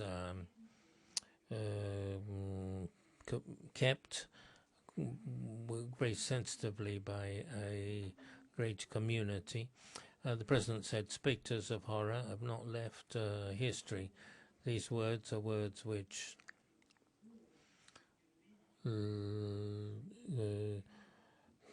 assign great responsibility to those working in the Council of Europe.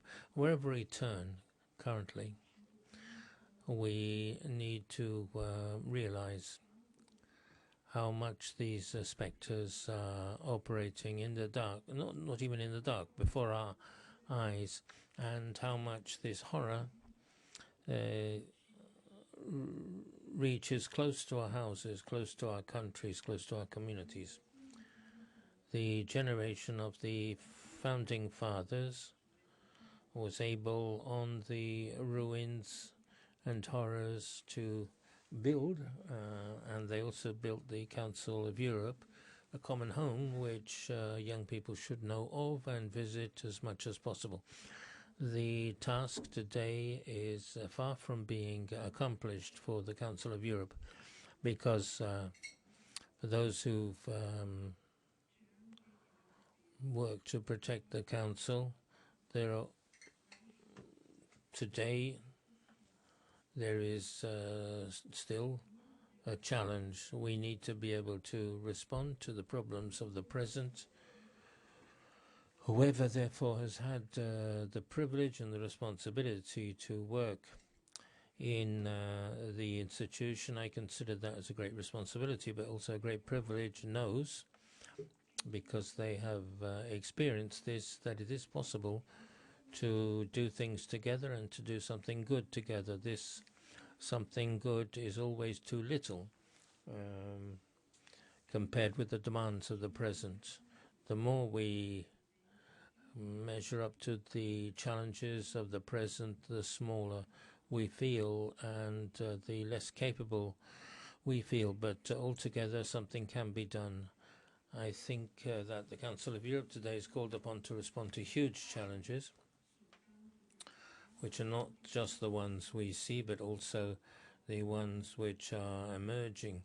We've heard speak of AI and hate discourse, hate speech, and which lead to new forms of racism, which you young people know of even better than us. And I think faced by this, Council of Europe should open wide its doors to all, and to young people it needs to strengthen itself hugely. States have to do more, even more, in order for the Council of Europe to work effectively and ensure that young people enter and understand the work which is being carried out there. It has to make itself felt by citizens. It's another of the major challenges. Speaking to our chair, who understands the world of communications very well, and I think one of the most important things is to ensure that the Council of Europe not turn into a boring institution, but increasingly become a lively and active organization close to people and their rights. This will be an important way for each of us to do our share. Thank you. Dear Senator, time has come, after all these statements, to give the floor to the Secretaries General. And let's start by Despina Katsivasiliou, Secretary General of the Parliamentary Assembly of the Council of Europe. Despina, you have the floor. Thank you.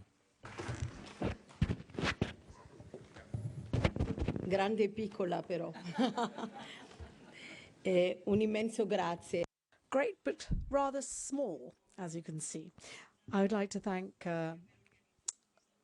Elisabetta Gardini, Lorenzo Cesa for having organized this wonderful ceremony. It is a huge honor for me to speak in what is my second home, Italy, and allow me now to switch to English, which is one of the two official languages of the Council of Europe. We are celebrating today the anniversaries for two organizations, Council of Europe and NATO. Born with 1 month of difference, 75 years earlier, with different objectives, but bound together by their shared commitment to protecting the values of democracy, rule of law, and human rights.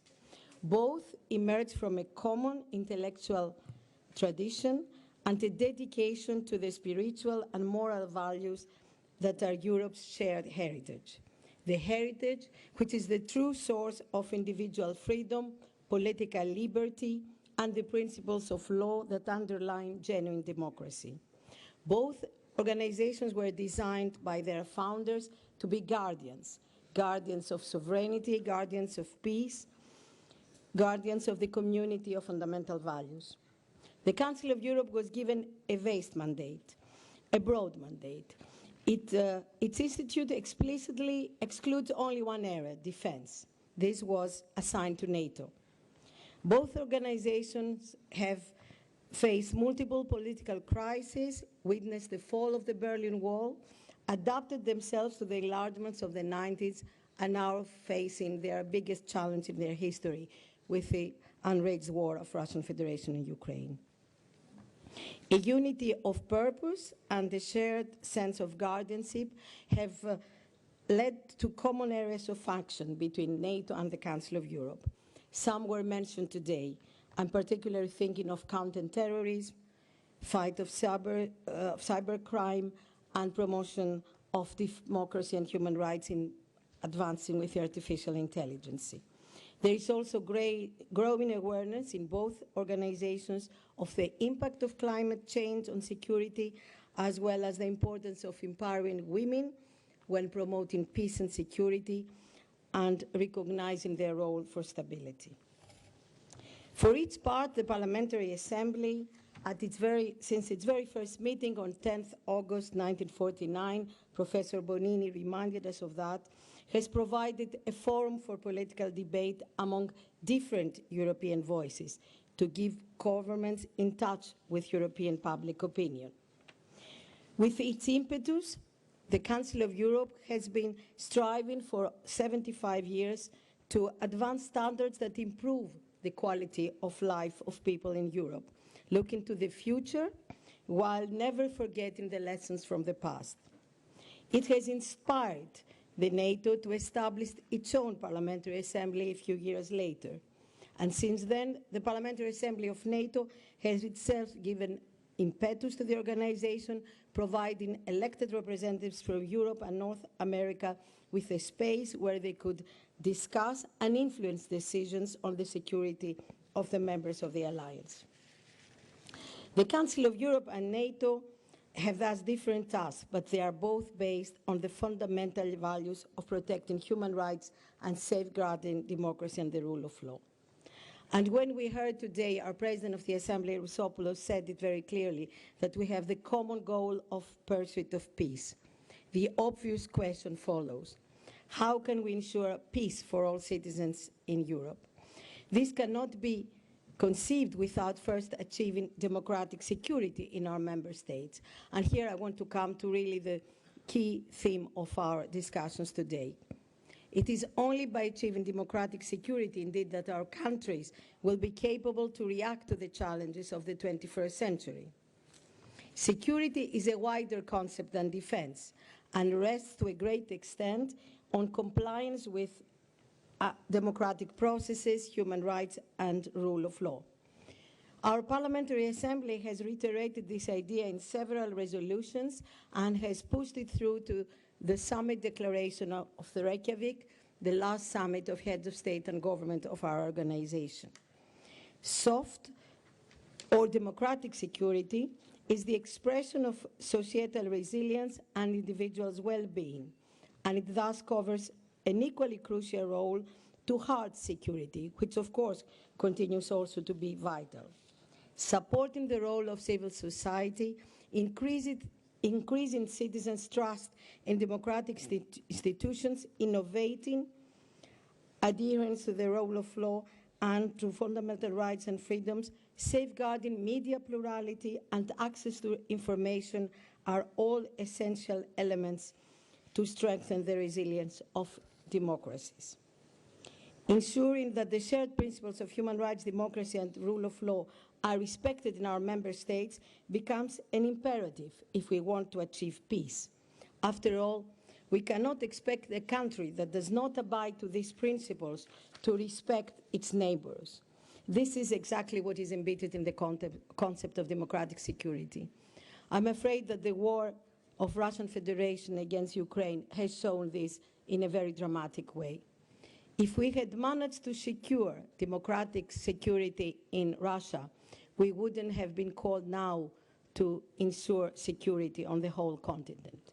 A democratic Russia would never have invaded its neighbor, would never have threatened to use nuclear weapons, and would never have committed the plethora of crimes that is now committing in Ukraine. This war represents as well now the biggest challenge the two organizations are facing. And we are facing it on an already stressed rules-based international order. And it's not the only.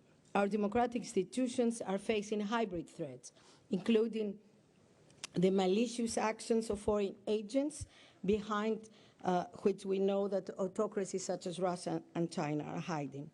This is particularly worrying as these actions contribute to democratic backsliding, interfere in our election processes, or disseminate fake news that trigger fears and uncertainties among citizens and ultimately enhance political cleavages within our countries.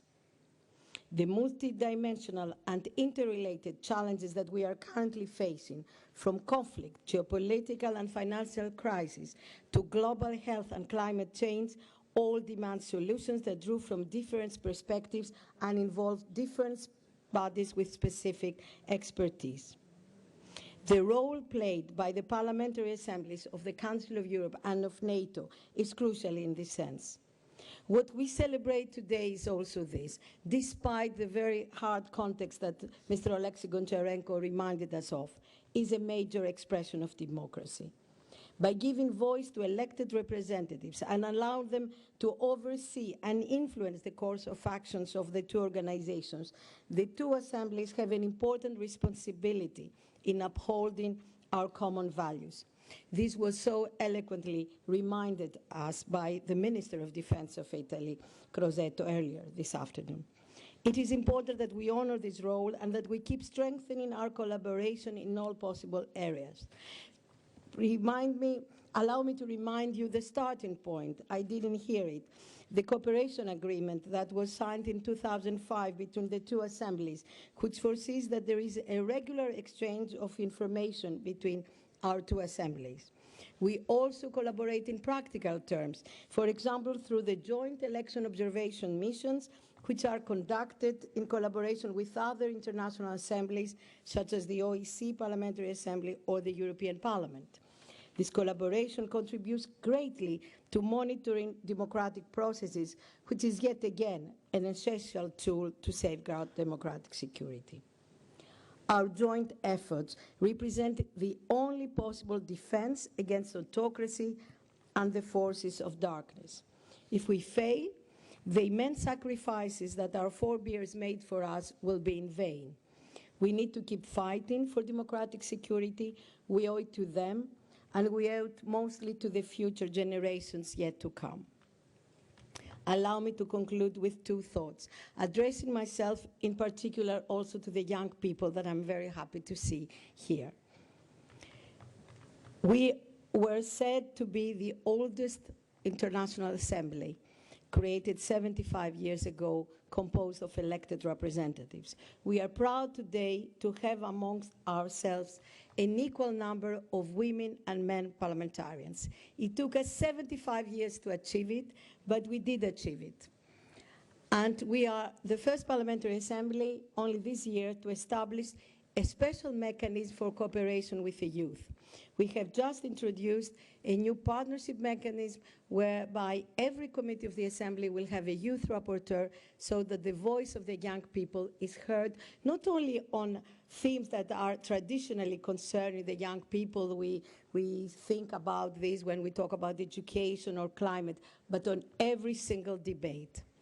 With these thoughts, both women and men, with young people alone and for the young people, I wish the highest standards of democracy, human rights, and the rule of law for the next 75 years to come. Thank you very much. Grazie a tutti, si fundo Alexandra Pova, segretaria. Grazie, and Alexander Pova, Secretary General of the Parliamentary Assembly of NATO. Despina, with whom we work very closely. Let me start by thanking President Cesa, President Gardini very much for this initiative. I think, as we have seen throughout the day, it's been a timely and important event. Timely and important because it has reminded all of us of the common roots of the Council of Europe and NATO, as we've heard today. Common roots, but also shared mission. And this mission, as you all have put it, is about defending democracy, is about peace and security. Democracy, peace, and security. This is our common shared mission, which all of you have highlighted today. Both organizations were born out of the ruins of the Second World War, and both had at their core the belief that this should never be repeated again. So this mission and this common origins and common mission is more important than ever today.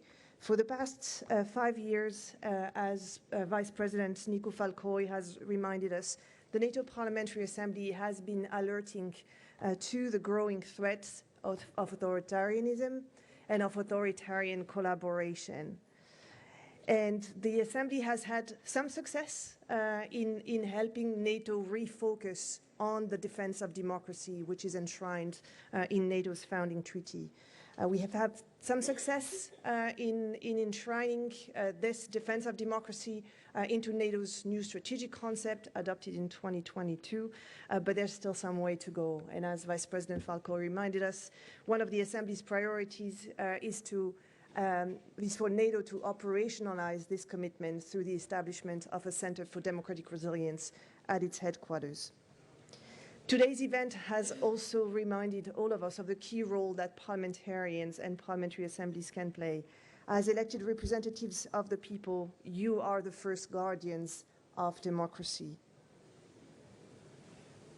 And indeed, one of the key messages we've heard today, and one of the key messages we should all take back, is democracy should not be taken for granted. As Minister Crosetto reminded us, parliamentarians' role is to build the future. And as Speaker Fontana told us, we need to pay tribute to our founding fathers for keeping this peace and security for 75 years and now focus on building peace for the next 75 years altogether. In just a couple of weeks, the NATO Parliamentary Assembly will be meeting in Canada, in Montreal, for its annual session. On our agenda will be all the issues you've heard of today. It will be first and foremost unwavering support for Ukraine. It will be second, strengthening NATO's deterrence and defense, protecting our allies against the threats that we've heard of today. It will be about democracy and how we defend democracy. And it will be about strengthening the unique transatlantic bond, which is at the foundation of NATO. Next year, our Assembly will celebrate its 70th anniversary. It will be an important moment for us to highlight the contribution of this Assembly, NATO Parliamentary Assembly, to democracy, to peace, and to security. I very much look forward to working with all of you to highlight this anniversary. And once again, I want to thank, President Cesa, President Gardini, the Chamber of Deputies, and both of our assemblies for this important discussion today. Thank you very much.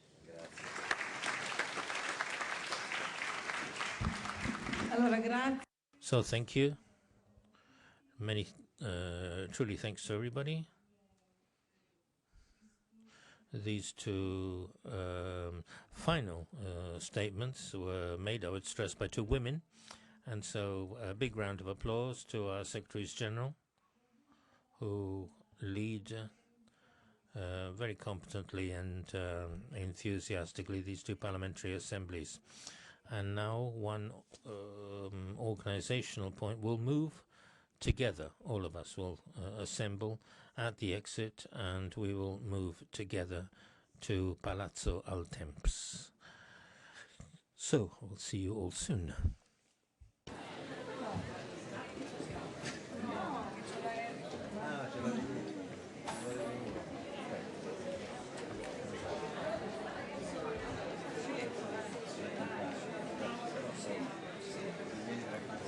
Grazie.